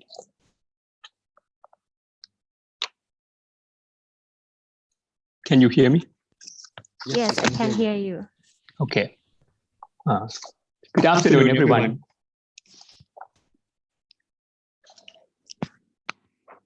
Okay, let's start with the session 2. This one will be the discussion roundtable discussion about policy and plan toward the deployment of the CCUS in the energy sector. So I would like to discuss with the panelists a little bit that the format will be quite different from the previous session.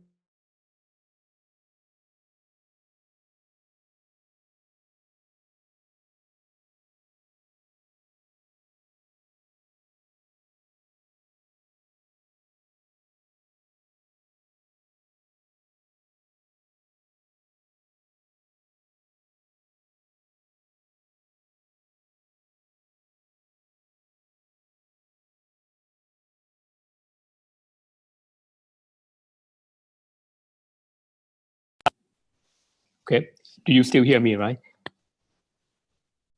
Yeah, I can still hear. Okay.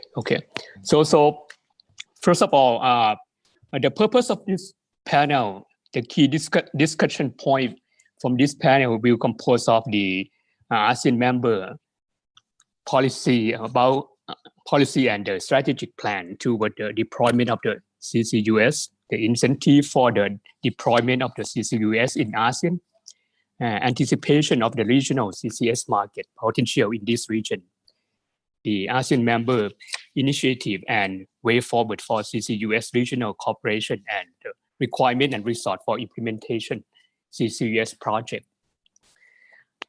In this panelist, we have 6 speakers composed of Dr. Supalak, Mr. Nopasit, Mr. Mohammed, Mr. Benedict, Dr. Noor Aslan. First, I would like to introduce each speaker first. And in order to make this, there is some problem. Do you still hear, right? Yes. Okay, sorry. The discussion will be in this format.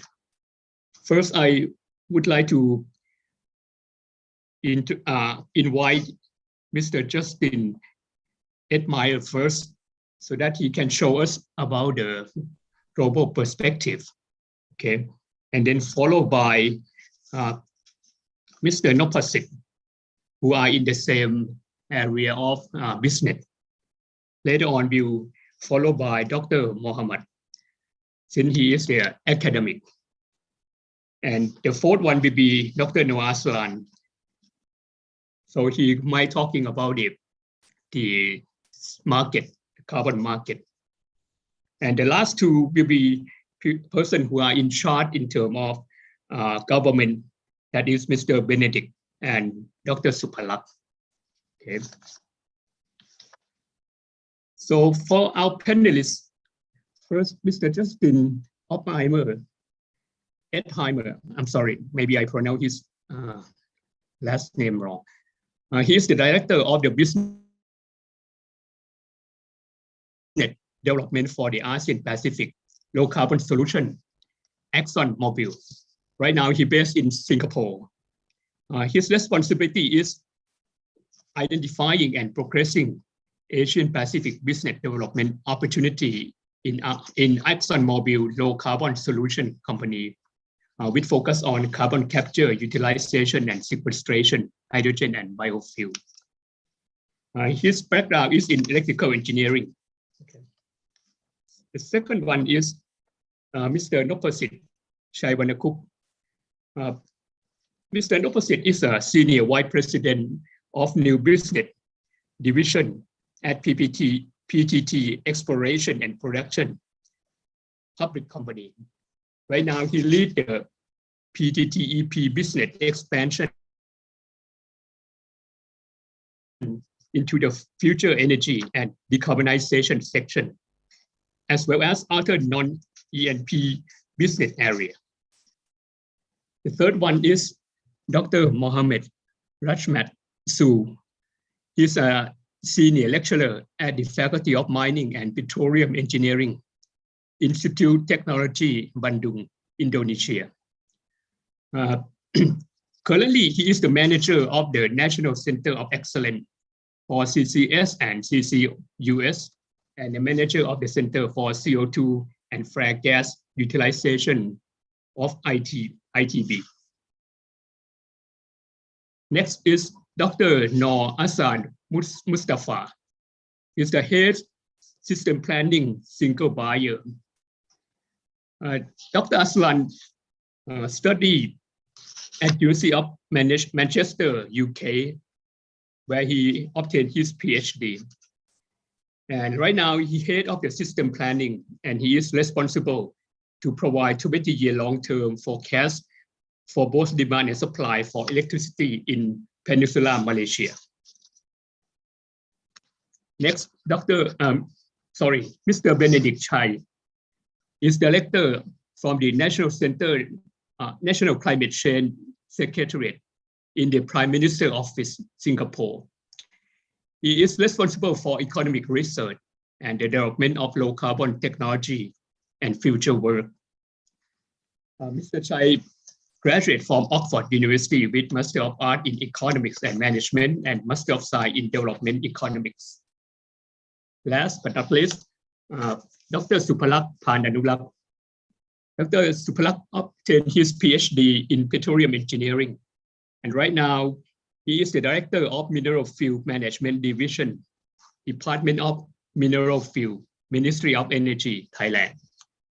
Okay, so I would like to start with Mr. Esmayer first, and you have 5 minutes. Thank you, Dr. Phuonpot. Appreciate the introduction. I'd like to also thank the ASEAN Center for Energy, the ASEAN Forum on Coal Council and Department of Mineral Fuels for the opportunity to join today's panel discussion. I'm pleased to share some perspectives from ExxonMobil on policy and plans towards deployment of CCUS. And at ExxonMobil, we believe that few challenges are more important than meeting the world's growing demand for energy and products that support modern life while also reducing the environmental impacts and managing the risk of climate change. In early 2021, we established our low carbon solutions business that is not only focused on reducing emissions from our own operations and products, but also leveraging the skill, knowledge, and scale of the corporation to commercialize low carbon opportunities for broad deployment around the world. So if you don't mind flipping to the next slide. Underpinning those opportunities are solutions which are going to be needed to support society's ambition to achieve net zero emissions by 2050, which ExxonMobil supports. We've recently announced our own aim to achieve net zero Scope 1 and 2 greenhouse gas emissions from operated assets by 2050. And as you can see in the charts highlighted on this page, on the left-hand side, according to the IPCC, growth in several low carbon solutions are going to be forecasted to be needed in lower 2 degrees C scenarios. And while each transition pathway can vary considering the uncertainty on the pace at which policy develops and how technology is scaled, you can see in the chart on the bottom right between the IPCC as well as the IEA, they both forecast quite a bit of growth in CCS with capacity reaching anywhere from 8 to 10 billion tons per annum of CO2. I think Samantha in the prior session from the IEA touched on a little bit of this in one of her charts as well. It's going to depend on which scenario is considered, but at the end of the day, CCS is really going to play an important role in the energy transition as has been discussed. So if you don't mind going to the next slide. So as such, ExxonMobil Low Carbon Solutions is initially focusing in on CCS and advancing plans for a number of new opportunities around the globe, focused in on enabling large-scale emissions reduction, provided that there's sufficient policy and market support to do so. The business is really building upon some work that was started by a CCS venture team that was stood up in 2018, which is building on about 30 years of experience that we've got as a corporation in capturing and storing CO2. And you probably have seen in the news, we've announced progress on several carbon capture and storage opportunities, including in the United States, Houston, where we've recently announced plans to generate up to 1 billion standard cubic feet a day of hydrogen to help decarbonize ExxonMobil and other facilities in the Houston Ship Channel area. In LaBarge, Wyoming, we've recently announced a decision to FID an expansion project to expand the capacity of that operation by an additional 1.2 million tons per annum. And then within the Asia Pacific region, MOUs executed with Petronas in Malaysia and Pertamina in Indonesia to look at CCS opportunities. And we're also looking at the potential for a CCS hub concept in Singapore, underpinned by some of our facilities on the island. And these are in addition to previously announced projects in Qatar, Europe, and Australia. So we just want to flip to the final slide.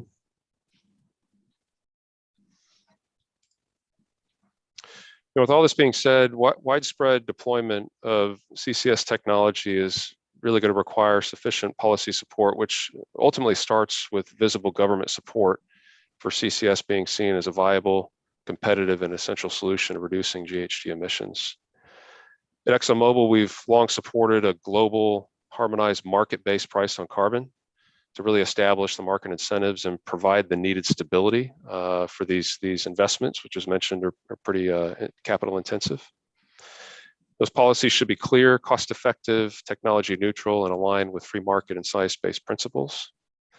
And we also are very supportive of a policy and a regulatory framework that covers a number of aspects. I won't go through all of them that you see in the middle of the page, but just touching on a few: measurement, reporting, and verification standards, pathways to accessing CO2 storage, which was touched on a little bit in the prior session. And another big one is mechanisms to de-risk long-term liability for that storage over time. As new carbon reduction policies are considered and implemented, particularly for Asia Pacific, I think it's going to be important to ensure that energy-intensive industries can remain competitive with competitors from countries that may be lacking similar requirements or maybe lagging. That's where items like carbon border adjustments come in, recognizing that the pace and level of implementation is likely going to vary country to country. In addition, increased collaboration between industries, governments, and communities is going to be needed to further deploy CCS. And again, I think particularly important for Asia Pacific, recognizing the need for cross-border transportation to support that hub development. And finally, there's a need to gain the support of the public and a recognition of the critical role that CCS needs to play in helping address the challenges of climate change. So that concludes my opening remarks from ExxonMobil, and I look forward to the panel discussion here shortly. Thank you. Thank you very much. I think Justin has mentioned about the point that we need support, especially in terms of policy. Now we would like to hear from Mr. Dopasik, who are in the same industry, but he will focus in the ASEAN, more in ASEAN. Okay, Mr. Dopasik, please. Thank you, Dr. Panpot, for nice introduction, and thank you, DMF and the Ministry of Energy of Thailand for inviting me to be part of the panel today. Next slide, please. So PTTEP, as one of the Asian national oil companies, I think we realize that most of the countries in Southeast Asia are on the size of economy compared with other countries, we are on smaller size. So I think we have to balance between finding affordable energy as well as clean energy.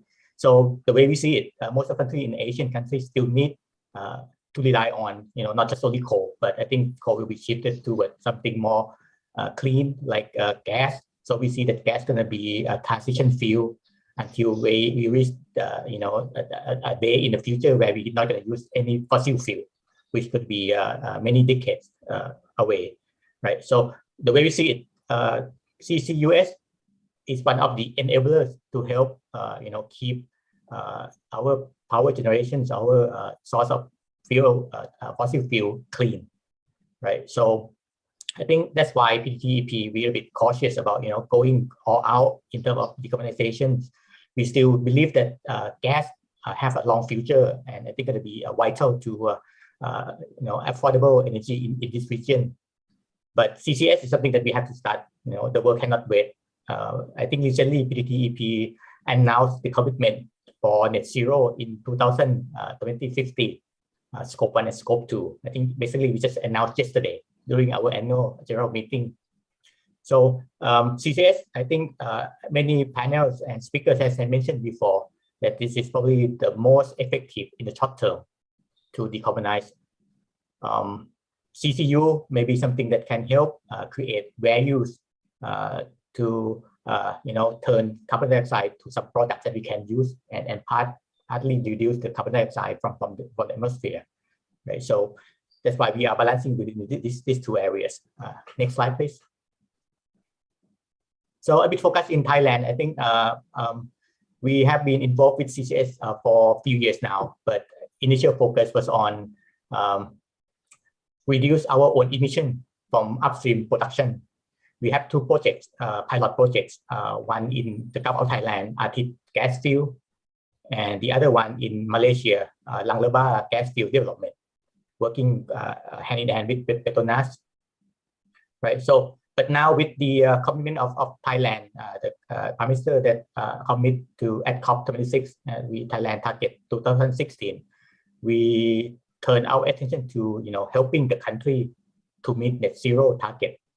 So as a Thailand NOC, I think with the working knowledge that we have in subsurface structure throughout the country, we try to develop CCS for downstream industries, where we're gonna take CO2 from other emitters outside upstream business and capture there, right? So I think give you some ideas, where we're looking at. I think we learned from several projects. We learned from Northern Light. We learned from project in UK. I think in terms of scale that we need to make the project viable in terms of economics, right? So salt and sink has to be close to each other if possible, and then probably amount of emission have to be big enough to have enough scale for investment, right? So the green dot represent a major emission cluster in Thailand. The top one would be from Mae Maw power plant. I think the green in the center of Thailand, that's probably from a Saraburi cluster where we have a big cement power plants and I think few others power generation plants. And I think the biggest one, and I think closer to PTT group, is the Mataput area where we have a petrochemical complex gas separation plant. This is account for more than 20 million tons per annum. I think both cluster. And looking at the sink, the blue dots, the sink we identified that probably that there are two types, depleted reservoir and saline aquifer.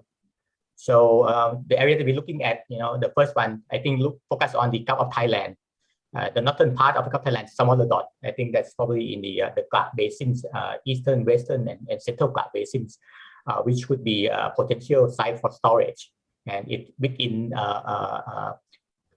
relatively close distance to Mataput area. So this is potential that we can develop into a hub, but we still need to work on progress technical understanding of our sinks capacity, the seal, and everything else.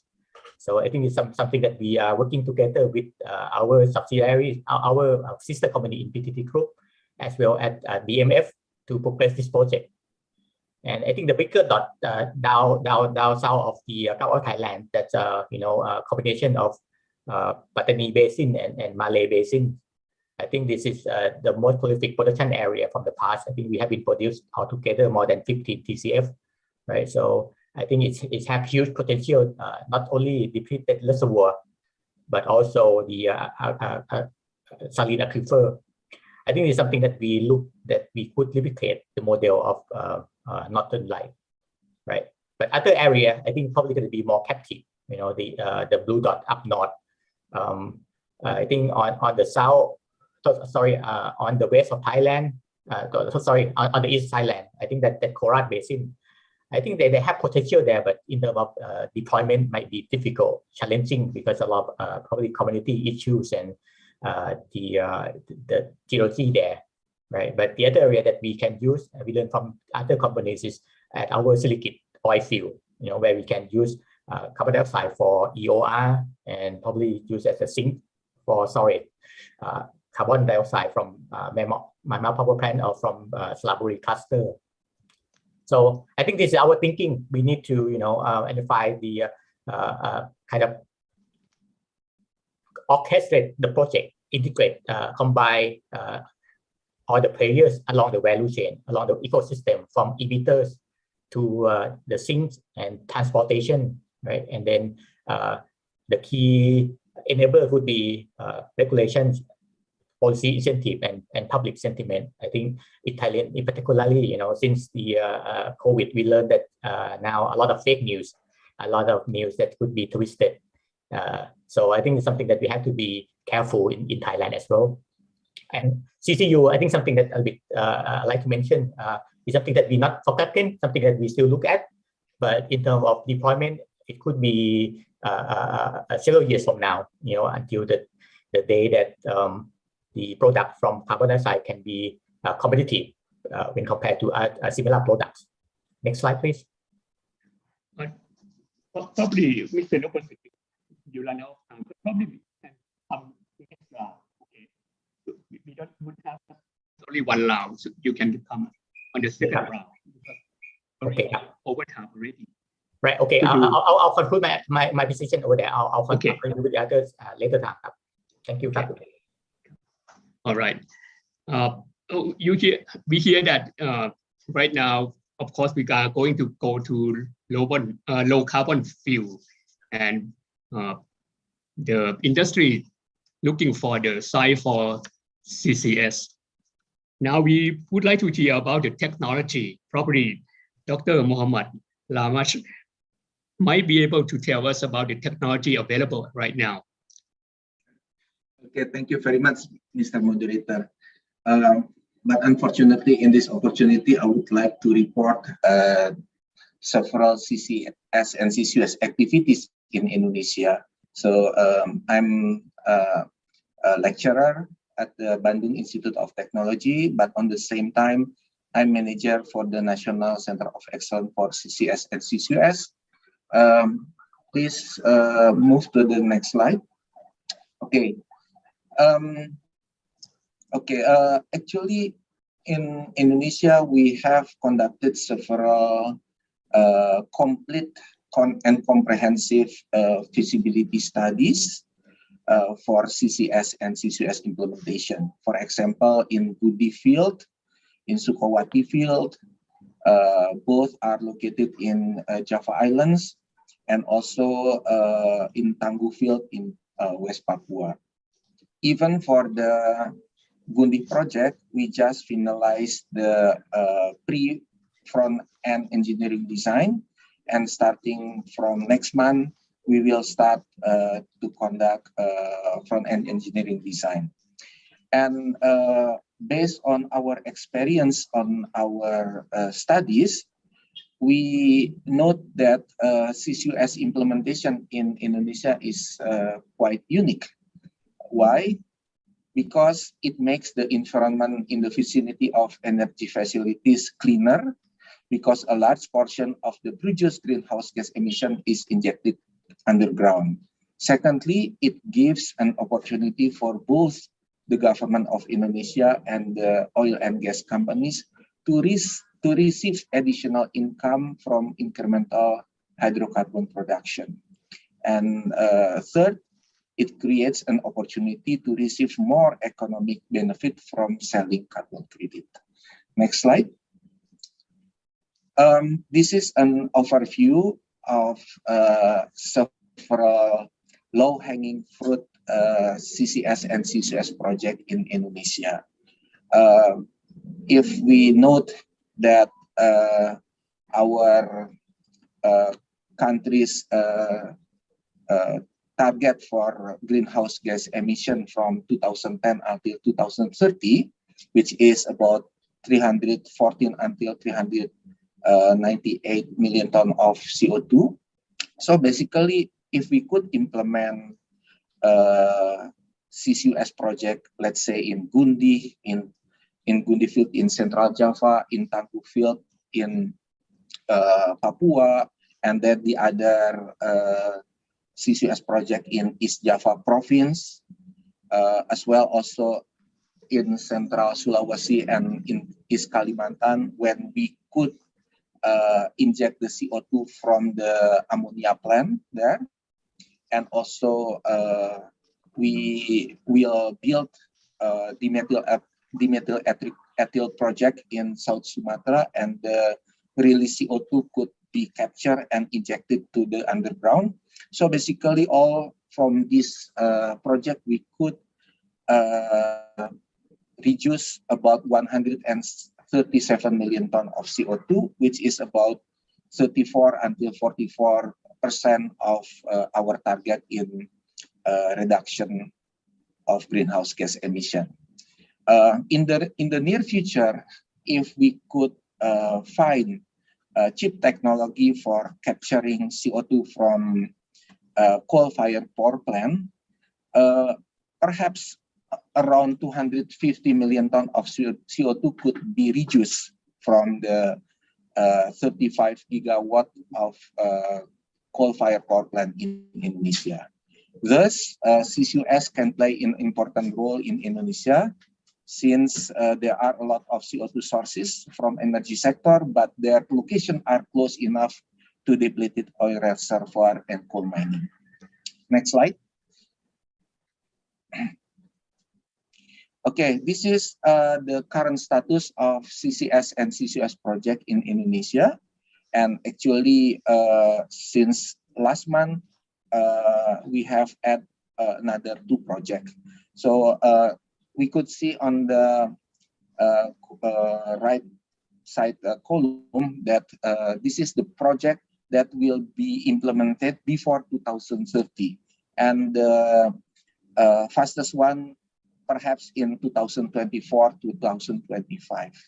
So that's why, in order to prepare this implementation, we need regulation. Yeah. Okay, next slide. Okay.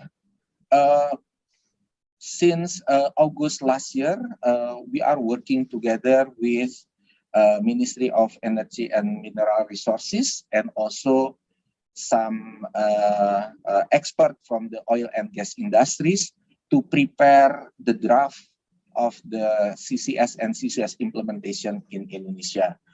And fortunately, this draft is already finalized last month, and currently it is in the process for the harmonization and synchronization between ministries. And this regulation cover not only to regulate several standards or several activities that should be conducted by the stakeholders, but also it gives an opportunity for obtaining economic benefit and also monetization for the carbon credit. Okay, that's all from me as the introduction. Thank you very much. All right, thank you. Thank you very much. So we have here that Indonesia have planned a lot of CCS in order to handle the carbon emission from the coal-fired power plant. Now we're gonna hear from Dr. Noor Aswan. He will talk about the projection of the demand and supply in terms of electricity in Peninsula Malaysia, right? Hello, good afternoon to, thank you, Mr. Moderator, and good afternoon to all the panelists and the participants of this forum. So I'm Azlan from Single Buyer of Malaysia, and I'm from the system planning. So what we do is that we advise the government of Malaysia on the future 20-year plan of generation. And what it does is that we are looking at the possible new technologies, of course. And CCS is one of those technology. Maybe we can go to the next one. But although, just to inform that last year, the government of Malaysia has announced of their policy to be carbon neutral by 2050. Okay, and also there will be no new coal plants in the future. So what is available coal plants in the Peninsula Malaysia and in Sabah, Sarawak, there will be it will run to the lifetime and there will be no replacement. Okay, so possibly it will be gas will be replacing the coal. So when we talk about this, CCS is one of the technologies that we will need to look into. But also I think the government of Malaysia is also looking heavily on hydrogen as the next generation of fuel sources. So CCS is actually for in the Malaysian context is just in the monitoring bracket. Hydrogen is much more advanced in terms of what we are planning to look into seriously for the future. But although that's the case, as planner, we do need to look into other possibilities, and I look forward to other information that we can debate in during this forum. But just as a planner, if we were to look at this carbon capture storage technology, one of the things that we need to look at is the price. I think in this first session there was a few discussion on that as well, whereby they say yes, the price is high, so that might not be the main criteria. But for planners, with the reduction in price of renewables, reduction in price of batteries as one of the options for the future, so we need to compare the price as well. So looking at the price, we did some information gathering, mostly from BNEF, from Bloomberg. So looking at the price, if you have particularly for the electricity industry, so there's two demonstration facilities. One is Boundary Dam in Canada and one is Petronova in the US. And you can see on the left is that if you were to compare between having a carbon capture technology compared with facilities which do not have a carbon capture technology, a possibility of 300% increase in the price.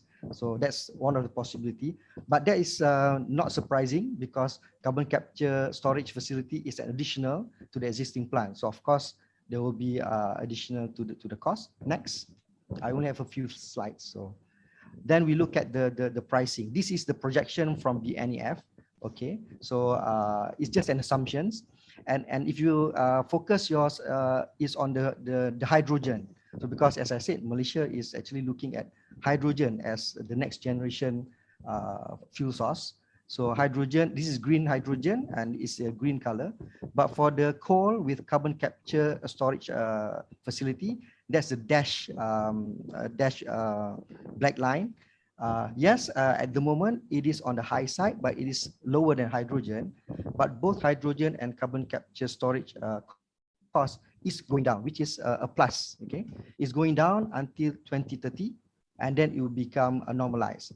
So so this at least gives us some insight that at the moment the price is relatively high, but the possibility might come in 10 years time, in 2030, whereby then we can possibly consider it as part of our fuel technology that we can adopt. The next slide is just taking the average from all these three. The next slide, please. So again, if you look at the green line and the dash black line, so both hydrogen and CCS is going down in tandem. But of course, there are a lot of caveat. For example, the carbon capture price going down is subject to this technology being adopted globally and being adopted widely. Then the price can go down. But if it's not adopted widely in a global scale, then the price might not go down as fast as what's being projected by BNEF. Okay, next. So I think I can summarize okay, and the main challenges that we see when we are looking at this technology is that of course it is parasitic. Okay, so it will take 11% of the power consumption from the plant. It will take 11% to run this facility, and the plant efficiency will lose by 20%. So if the plant efficiency is 50% before, by having this, will go to 30%. So there's a trade-off there, and water consumption will increase. So currently, it's a high capex for coal CCS due to lack in economy of scale. So for the way forward, from our view, is that it might not be viable in the next 10 years due to the high cost, but beyond 10 years, once the cost has reduced, it may be possible for us to consider it. as long as it's part of the energy transition and ESG agenda. Because I think carbon capture storage still has that stigma of you are prolonging coal in the system, and you know, we as in Malaysia, we need to also analyze this whether it's still acceptable. So because we need to invest in a technology, so it's either hydrogen or CCS at the moment. So if CCS we invest, it is not accepted as part of the energy transition, it might be a problem for Malaysia. But we are also open to all this technology available. Thank you. That's from my side. Thank you very much. Your information make us have to be aware that the technology might not be available right now, might not be available right now.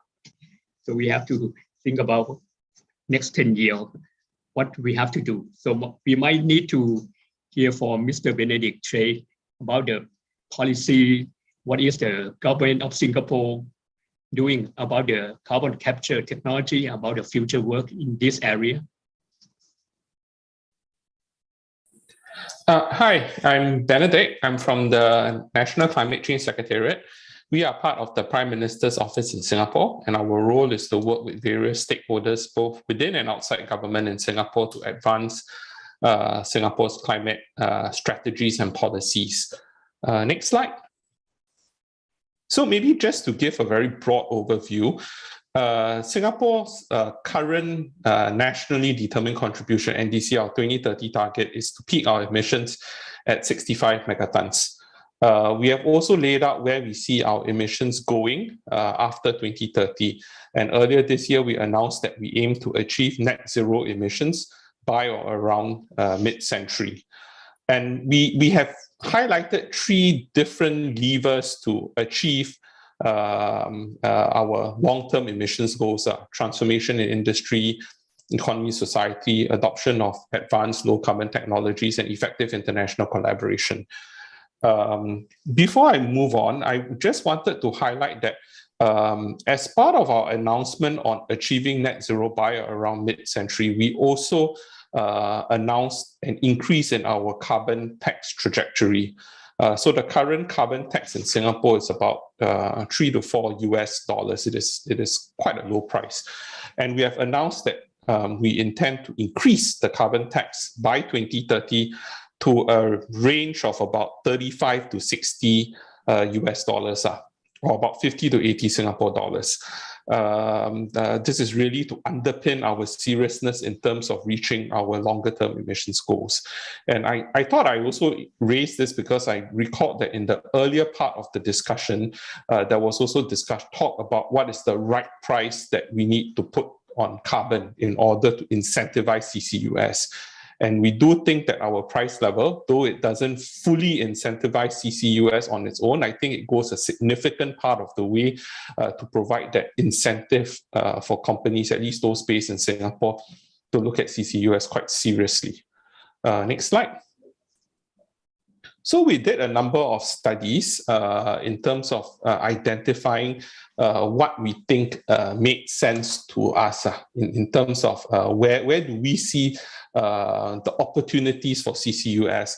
And we identified 3 buckets, which are highlighted, which are circled in red on this slide. The first bucket is actually carbon capture and storage. So for this, it's really capturing carbon dioxide in Singapore and then shipping it to a site for storage. And I think for those of you who are familiar with Singapore, we are a small island state and we do not have our own domestic storage site. So we are looking for commercial storage opportunities, both immediately within our region as well as those further afield. And at least based on some of our preliminary analysis, the incremental cost of shipping beyond our immediate region does not, it adds to the cost, but it doesn't add too much to the overall cost itself. So our overall range and our overall view is actually quite broad. The other area that we are looking at is carbon capture and utilization. And here we are looking at the mineralization route. So using the carbon dioxide either as part of aggregates or as part of strengthening concrete carbon, or for us, one of the options is to use our incineration bottom ash interact with the carbon itself. Yeah. So that's the second option. The third option is actually one that is a little bit further away, and this actually leverages on our strengths in the chemicals industry, the chemicals cluster, to produce key chemicals fuels like synthetic kerosene, synthetic methanol, and ammonium carbonate. So those are the three buckets. The first two buckets, CCS and aggregates, are things that we think are more doable in the nearer term. The last one on the CCU to the fuels route, we think it's a little bit further away, but with the right carbon price, with the right supporting infrastructure, we think this is something that is not undoable, but much further ahead. A couple of more points I think I wanted to add in terms of where our interest is. One of our key interests in collaboration is to look at ways to reduce CO2 capture costs, because many of the emission streams in Singapore are actually fairly low concentration. We don't have much coal-generated power itself. There's very little to almost no coal in Singapore. Most of our energy is being generated from natural gas. And the use of natural gas, which is the cleanest fossil fuel, actually results in a much lower concentration stream. So if we're able to work together to see how we can reduce the cost of capturing low concentration streams, it would actually help significantly increase the economic viability of this option itself. The other one that I think I wanted to highlight is transboundary CO2 transportation. So it's really, we have been talking to various governments who have expressed an interest in working with us. There are two specifically, Australia and Indonesia, whom we have signed MOUs with on which also includes this transboundary element itself. Next slide. So I think as mentioned, there are a couple of things that we are doing. The G2G part I already mentioned. On the research front, we have put aside a significant amount of resources to help fund research projects to increase the feasibility, both on the technology side as well as the economic side on CCUS, as well as low carbon hydrogen itself. We also have a number of companies in Singapore who are interested in CCUS solutions, whom we are working with quite closely. And looking ahead, we are in the midst of actually looking at starting pilots on both CCU and CCS, and we hope to work very closely with different companies as well as with various countries who are interested in commercial CCS storage solutions to develop it for the region itself. Thank you very much. Thank you very much. Okay, so we have here what Singapore is planning now. We would like to hear what Thailand has planning. So we would like to invite Dr. Supanak. Could you share with us? Thank you very much, Professor Pornpot. Since Thailand is in a very early stage of the CCUS development, so today I just want to share with you a plan for CCUS development in Thailand. I would like to start with the country's policy on CO2 emissions. Thailand is one of the countries much concerning about, can you move to the next slide, please? Yeah, concerning about the environment issue, the clear evidence has shown in energy mix of power sectors. And we have tried to utilize more environment-friendly energies for power generations, indicating in high proportion of natural gas use and serious promotion of renewable energy use. And recently in Glasgow, Thailand expressed its determination to reduce greenhouse gas emissions, which align with world major countries. And the goals are carbon neutrality by 2050 and the net zero emission by 2065. Now, if we focus on the issue of CO2 emission, you can see in the slide that in 2020, Thailand CO2 emission is about 250 million tons. 86% of this is from energy sectors. So CO2 reduction in energy sectors become priorities, leading to the country energy policy are to promote green energy in power sectors. For example, solar energies, hydro, where the imported power from the neighboring countries, to reach 50% shares of RE by 2045 or 43, sorry. And to improve energy efficiencies in industry and also the residential sectors, and to promote the use of EV, targeting to have 30% shares in 2030s. Still, it will not be sufficient to meet the national goals, as you can see. Next slide, please. So CCUS is defined to fill in the gap, which is inconsistent with the world profile. Based on a preliminary study by ADB, Thailand reasonably has CCS potentials, particularly offshore area in Gulf of Thailand, which is the main natural gas field. However, a CCS project has never been happened yet due to the commercial issues. Next slide, please. Regarding the country determinations to achieve our goals on the decarbonization, CCUS will play an important role on it. So to develop the CCUS in Thailand, we have seen activities in 4 pillars that we need to establish: the technical development, regulatory framework, the economic and incentive policies, stakeholder engagement. The first 2 pillars will be our priorities to ensure the readiness for CCUS implementations. Technical issue like CO2 source and sink will be identified together with the assessment of environmental impact. In parallel, we will need to develop the law and regulations as well as the technical standard for CCS project deployment. The pillar of economic and incentive policy is crucial as it will be the project-driven mechanism. We will require an intensive study to define the incentive and compulsory measures in order to direct the relevant authority to establish the support campaigns for the CCS development.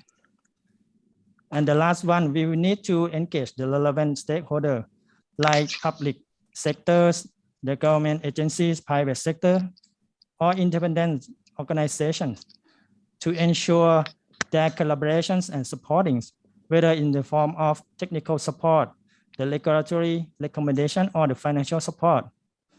Next slide, please. So we have clearly to have clearly information regarding Thailand's CCUS potential. The government has encouraged our energy companies to conduct 5 pilot projects, 4 for CCS and 1 for CCU.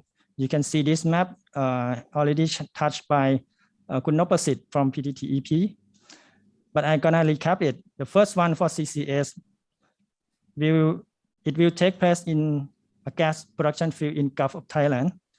The CO2 source is from the gas processing plants, and those CO2 will be injected in the depleted reservoir in the field. This project will test sandstone depleted reservoir, which is the main storage potential of Thailand. The second project will test the depleted oil reservoir in the northern area of Gulf of Thailand, which is potential being the nearest storage to the heavy industrial zone in the eastern seaboard area. The third project will be the use of CO2 from the coal-firing plant in the north to enhance the crude oil productions in the existing oil field. And the fourth project will test the carbonate depleted reservoir in the northeastern area of Thailand. The number probably is switching in the place. For the CCU project, it has already executed in the demonstration scale to use the CO2 emission from coal-firing power plant to produce the methanol and also the algae cultivations. And it's now looking forward to find opportunity for the project upscaling. And those are information that I want to share with you today. Thank you very much. Thank you very much, Dr. Supalat. Before we go for the discussion, I would like to ask whether any panelists would like to.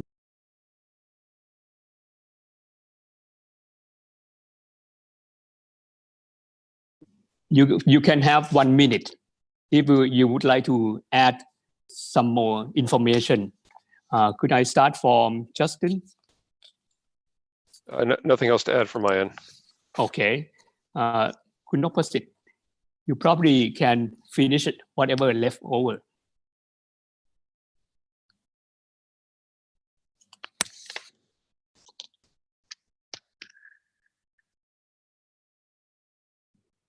There is a Mr. Moderator.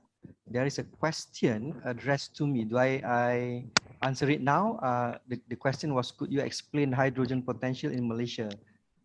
Just a minute, sir. I would like to ask the panelists if there are anything more to add. Sure. I will give them 1 minute each. Okay. All right. Okay. Thank you. Kunopasit, would you care to address some more left over? Sorry, I forgot to unmute. I think a lot of things that I have left, I think in line with Dr. Suparak's presentation in terms of the pillars to make CCUS happen in Thailand. So I don't think I have anything to add. Okay, thank you very much. Okay, Dr. Mohammed, do you have anything to add? I think no, thank you. Okay. Dr. Aslan? Nothing to add. Thank you. Nothing to add. Okay. Mr. Benedict? I have nothing to add. Thanks. Okay. All right. So now it's time for question. At the moment, we have one question. The question might be to Dr. Aslan. That is, could you explain hydrogen potential in Malaysia? So so far we have not really, we only started, we have just started looking at the hydrogen potential. So I cannot really tell you what's the potential we have in Malaysia. Although at the state level, we have Sarawak. They are also looking at this hydrogen, and they have already put it into their state plan. But the hydrogen plan that they have is mostly targeted to the transport. So they're planning to use hydrogen as part of their transportation, mechanism. But for the federal level, the government level, we're just starting out to look at the supply chain and potential for the future. So there's nothing much that I can answer you on that one. Thank you. Thank you. Well, according to probably your slide that sharing with us about the cost of the CCS, which is still quite high at the moment, right? For the next 10 years, it will be much lower. But since we have to achieve we have to reduce the carbon dioxide, which is we produce every day, what will be the temporary solution at the moment in order to mitigate this CO2 emission? And we still some sort of economic viable. Any one panelist would like to address for this? I'm happy to jump in on that, Dr. Phumphat. I mean, I think a few of the considerations were actually, touched on in the prior session. Look, I mean, ultimately, we'd like to see that price on carbon get established and somewhat harmonized across the region, kind of coming up together. But recognizing that development, as I mentioned, is going to vary. I think looking at some other incentives that could help these projects go forward, such as grants, tax credits. I know the example of the 45Q was brought up in the U.S. Low interest loans was another one in terms of support that could be provided through investors or the government. I think there's also an aspect around looking at additional revenue mechanisms, and I think that was touched on in some of the presentations around enhanced oil recovery, green premiums, or a few examples that come to mind. And then going through and looking at how some of the costs can actually be lowered with existing technology, such as reutilizing and repurposing existing infrastructure when it comes to, say, pipelines or offshore platforms or even wells, and then looking at possibly scaling up, capturing those economies of scale. And then, as was touched on, previously, a large portion of these costs for the CCS value chain are associated with the capture. So being able to focus in on those higher concentration emissions to really drive down that cost, especially if you can get it close to storage potential, that's a real benefit. And if you can use that to potentially activate and then scale up hopefully your incremental cost as you build on maybe that hub concept, reusing some of that infrastructure can help drive that down. So just a few thoughts from my end in terms of as we're waiting for that policy and those market prices to get established, how we can incentivize helping move some of these opportunities forward. Yeah, I would like to echo Justin. I think it's something that we also believe. This is not a project that's going to make a lot of money. We look at it as some kind of infrastructure project.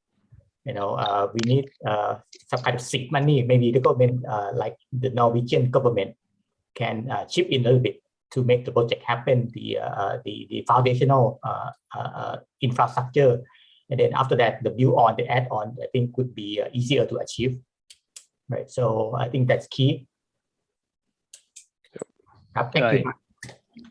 So seems like we need a lot of government helping support, right, in order to make the system move, make the solution for the CCS, especially at the moment. We have question. Another question. Could I ask the question in the Q&A first? What is the target timeline for CCS regulatory framework in Thailand? Could you, Dr. Supalak, could you address for this? Yes, thank you for the question. It's quite, as I can say, it's quite early stage in CCUS of Thailand, development of Thailand. Now we are trying to handle attack into two different aspects. One in the technical development, which we probably have to define the guideline of the standard in order to supervision the CCUS when it has in the state of implementations. And the second one is the regulation and regulatory framework. So now we are under the beginning of to lay the concept of the regulations framework. So in our timeline, we set the target within probably 2 or 3 years from now. Okay. Thank you. Thank you. Next question might be, Dr. Mohammed might be able to answer this. What are the key investment risks facing the CCUS? Thank you. Could you repeat again the questions? Yes. What are the key investment risks facing CCUS? Okay. Risk. Yeah. Yeah. Okay. The risk. Okay. Yeah, for investment risk. Okay. Right. Yes. Maybe I could answer something like this. So it depends on the location. Yeah. In Indonesia, what we have done currently is to inject the CO2 from the oil and gas sector. It means that the capture facility is already available. And then secondly, the distance from the CO2 source to the CO2 sink, CO2 storage location is not so far away. For the Gundi project, the distance is about 4 kilometers only. And then the well, the injection well, is quite expensive. Yeah. For the Gundi project, for example, the cost for the well is about $16 million for the depth up to 3,000 meters. So basically, this is an infrastructure project. Yes, correct. But the biggest issue is whether the CO2 could be injected to the storage, because sometimes we don't know the real situation of the subsurface, especially related to the permeability. And then secondly, the risk is about the leakage. Yeah, the leakage. So that's why monitoring programs should be conducted. And in our regulation, it is mentioned that the monitoring program must be started during the baseline survey. Yeah, so before the injection is started, during the injection, during the closure of the project, and additional 10 years after the closure. Yeah. So, but in Indonesia, the implementation of CCS and CCUS could use the existing, could tie to the existing oil and gas regulation, because there is an opportunity to get incremental hydrocarbon production. So in the beginning, the oil and gas as the operator of this field should present to the government how much the estimation of the incremental gas and oil production, and it should be compared with the additional capex and opex for this project. So maybe that's all of my answer. Thank you. Okay, thank you very much. Okay, so the risk might be both financial and some technical problem, right? Yeah.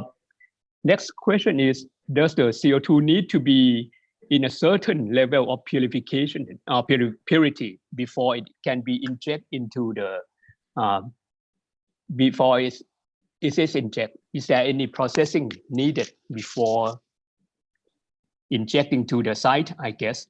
So the question will be, at what purity level do we need in order to inject the CO2 to the site? Maybe Mr. Supala, could you address for this? Or anyone else, or anyone who know? Maybe I could answer again if it is allowed. Sure. Yeah. For the CO2 from the oil and gas sector, normally the CO2 content is almost pure. Yeah, almost pure. For the Gundi project, let's say the purity is about 98%. So that's why we could inject the CO2 without to put additional capture facility. Yeah, but for capturing the CO2 from coal-fired power plant, so this is very difficult, and we had conducted a study. The cost for injecting CO2 from coal-fired power plant, CO2 from coal-fired power plant is more than $70 per ton, but for the injecting CO2 from oil and gas sector, it is around $20 per ton CO2. Yeah, thank you. Thank you. Thank you very much. Yeah, I can maybe add on that just a little bit. Okay. I mean, again, it builds on the comments that cost scales with the concentration, right? Because you're gonna need to purify up that CO2 not only for transportation as you think about say liquefying it if you want to put it on a ship. But you're also going to want to get that into a dense phase prior to injection to be able to really maximize how much CO2 you're able to put into the ground and ensure that it's able to stay there permanently. So pressure would be another consideration in addition to the purity of the CO2 that needs to be considered with the project. Okay, thank you very much. So actually, we have to look at the holistic. It includes so many things together, not just only the CO2 itself, might be the transportation. And one thing that I noticed from this discussion, that is the cross-boundary transportation, or the opportunity to use the site on the other country, which might be needed also. Could you help make some discussion about what kind of measure or any regulation that we have to lift off in order to carry out this cross-border site for CO2 storage?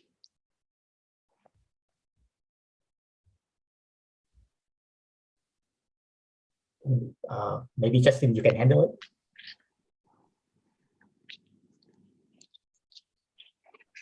And just yeah. So help me with the question again, Dr. Phumpot. Yes.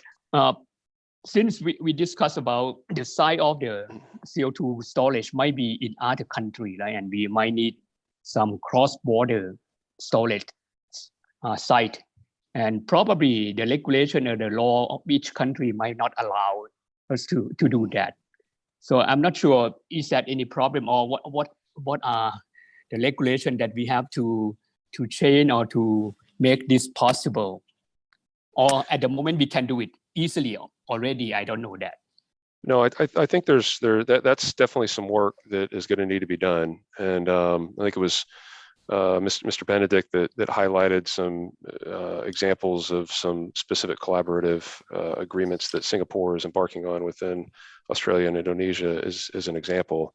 Because look, there's going to be countries that, beyond Singapore that are in the region that don't have access to prolific high quality CO2 storage. So that CO2 is going to need to be transported to a location where it's able to be stored. So there's considerations around how is the CO2 classified? Is it more of a commodity? Is it more of a waste? I mean, and I think looking at more of a bilateral approach, country to country, is one way that we could look at.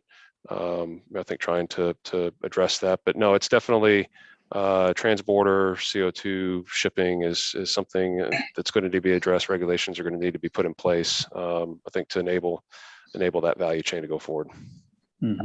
I see. We have Ms. Patrasuda raised her hand. Okay. You can ask a question. Sorry, I use username of Patrasuda. Okay. My name is Apirdi from DMF. I would like to ask you about in Indonesia first. I would like to know what is the challenge and barrier to to develop regulatory in Indonesia. Okay. But I saw an improvement in Indonesia already. You prepare for the carbon tax and emission trading already. Therefore, I would like to know.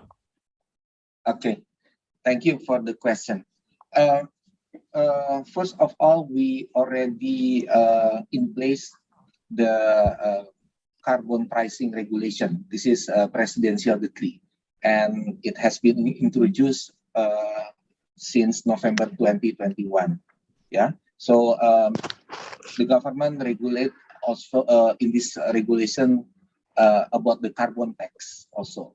And it is implemented to the coal-fired power plant starting from April this year. The carbon tax price is about $2 per ton CO2 only from the coal-fired power plant, but in the future it will be implemented to the other sector, and the price will increase, yeah, I believe from time to time. And then secondly, because we have learned about how to develop feasibility study related to the CCS and CCUS since 2010. So we have learned technical aspect from the subsurface for the site selection, developing a static model, conducting dynamic modeling, and then surface facility study, and then also economic analysis and also monetization of the CO2. So based on that experience, we collect some people, not only from government, but also from academia, from the Ministry of Environment and Forestry, from the SKK Migas, regulatory body in upstream oil and gas, and also the people who work for the oil and gas industry. And then we work together since August last year until February, and finally this regulation could be obtained. And one important issue is related to the transboundary CO2 transportation. So it is also regulated in our regulation in the article number 51 in our draft of regulation, draft of the ministerial regulation for CCS and CCUS. Hopefully this regulation will be in place in July or August this year. Okay, thank you. Hopefully I answer your question. It's interesting. It could be possible in Thailand would like to learn more about the regulatory development with you. Oh, of course. And tomorrow I will give a presentation, 15 minutes. So I will talk about that development of the regulation also. Yeah. Thank you. All right. Much. Okay. There is another question for PTTEP. what is the criteria to select injected zone, and will the compartmentalization geology in the Gulf of Thailand be an issue? Thank you for the questions. I think the technical criteria, I think similar. We need to have big enough storage, and we have a seal so that CO2 will not be leaking from the seal, right? And how big is the reservoir to be economical? I think that depends, because I think from what we learned in the Gulf of Thailand, although we have several compartmentalization, but our completion design can overcome the issues. Like, I think hopefully, I think this is something new to us as well, but we hope that we can replicate our best practice in terms of, lowering the cost for marginal fields, computerized reservoirs. So basically, the short answer is, the seal, the size of reservoirs, right? So this is the depleted reservoir. And the same goes for aquifer, but aquifer is something that's new to us as well. And hope that we can learn from the other IOCs or other experts. Hope that I answered your question. Yes. Okay. Thank you, sir. Probably this is the last question. According to the CO2 emissions from ASEAN, do we have enough site in order to capture all this CO2 and keep it? What is the capacity available in our region in order to capture the CO2 emit from our activity in the ASEAN? Is anyone has an answer for this?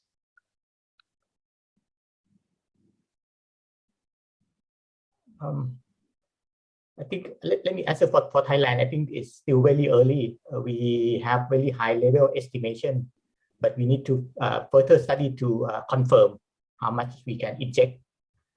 But I think from desktop study based on several academias, I think we have more than at least 3 gigaton, so that's 3,000 million ton. So if you look at Thailand emission about 250, that's more than 12 years. 12 years. But at the same time, please be reminded that I think the government tried to reduce emission through change of fuel mix in Thailand. The use of renewables, a lot of things will happen to EV. So we expect that the amount of CO2 emission will be lower and lower, right? And I think this is only based on depleted reservoir. We haven't looked at saline aquifer at the basin. At the basin could be much higher, but it's not technically proven yet. Yeah, Dr. Noba said I was going to, maybe I'll jump in on that because I completely agree with you. It really depends on whether or not you're looking at depleted oil and gas reservoirs or saline aquifer potential, and huge potential, I think, in saline aquifers. But to your point, not a lot of operational history working CO2 injection or even producing out of those reservoirs. So there's going to need to be a little bit of additional time in terms of studying, appraising, understanding, their potential.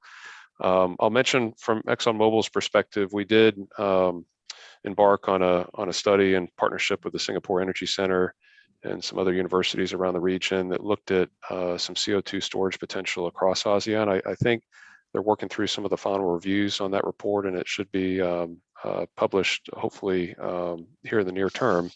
The view was when you look at depleted oil and gas as well as saline aquifer, there is some pretty significant potential across the region on the order of up to several hundred gigatons of capacity. So again, varying levels of definition, and that I think will be further fleshed out. But I do think there's significant potential in the region for storage. Okay, thank you very much. I think we have come to the conclusion. I think the CCUS is one of the short solution at the moment. However, even it is a short solution, it's still quite new in ASEAN, and we have to do a lot of things, especially seem like we need the government support, a lot of government support in order to move on with this carbon capture and make the net zero carbon. Finally, on behalf of the organizer, I would like to thank Dr. Supalak, Mr. Nopasit, Mr. Justin, Dr. Mohammed, Mr. Menenik, and Dr. Asalan for sharing with us in this panel discussion. And thank you all the participants in this session. Thank you very much. Thank you. Thank you. Thank you. Thank you very much.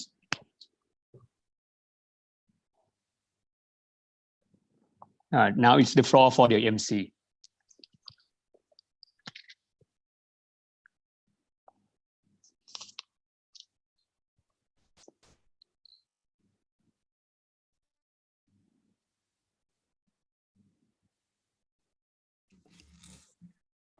Thank you, Professor Dr. Phunphot, for your excellent modulation, and also thanks all speakers for the very useful presentation.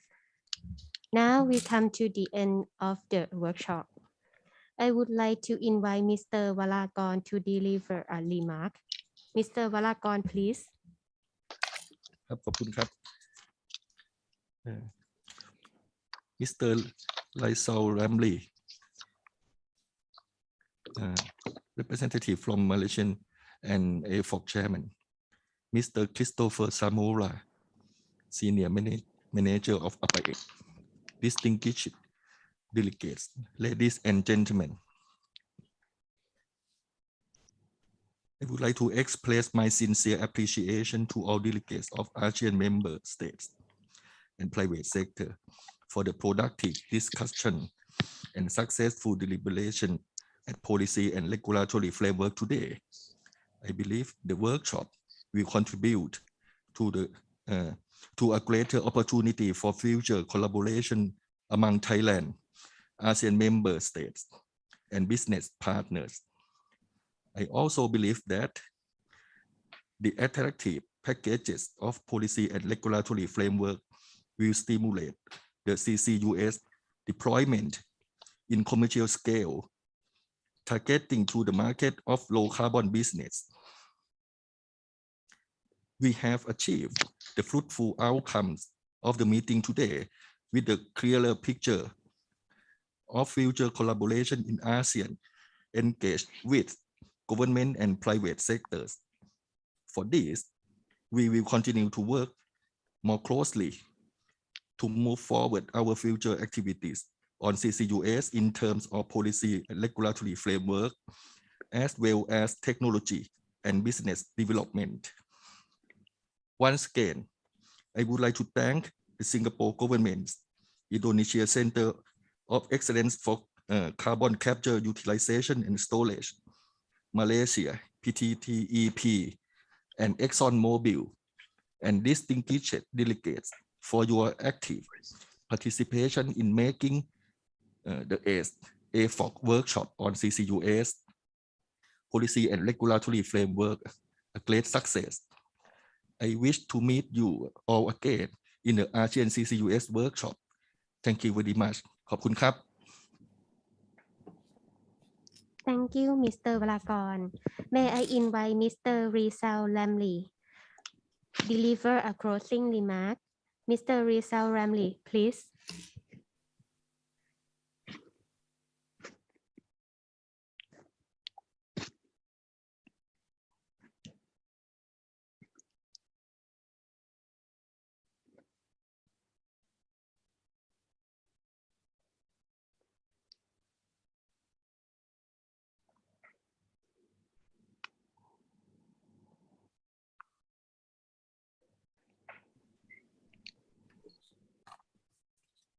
Okay. Thank you very much, Master of Ceremony. Mr. Warakon Brahmapala, Deputy Director General, Department of Minerals and Fuels, Ministry of Energy Thailand. Mr. Christopher Zamora, Senior Manager, ASEAN Center for Energy, distinguished delegates, presenters, and friends. We have come to the end of our session today. On behalf of Mr. Abdul Razak bin Daud, AFOC Chairman, I would like to thank all the participants to the workshop for your attentive attention to the topic that we have discussed this afternoon. This is very well reflected the urgency which we need to address, which is to manage the climate change and to manage the impact of the carbon commitment to the ASEAN as a whole. Again, I would like to thank everybody for the very good cooperation, very good participation in the discussion, and we hope to see you all again in the future. With that, thank you.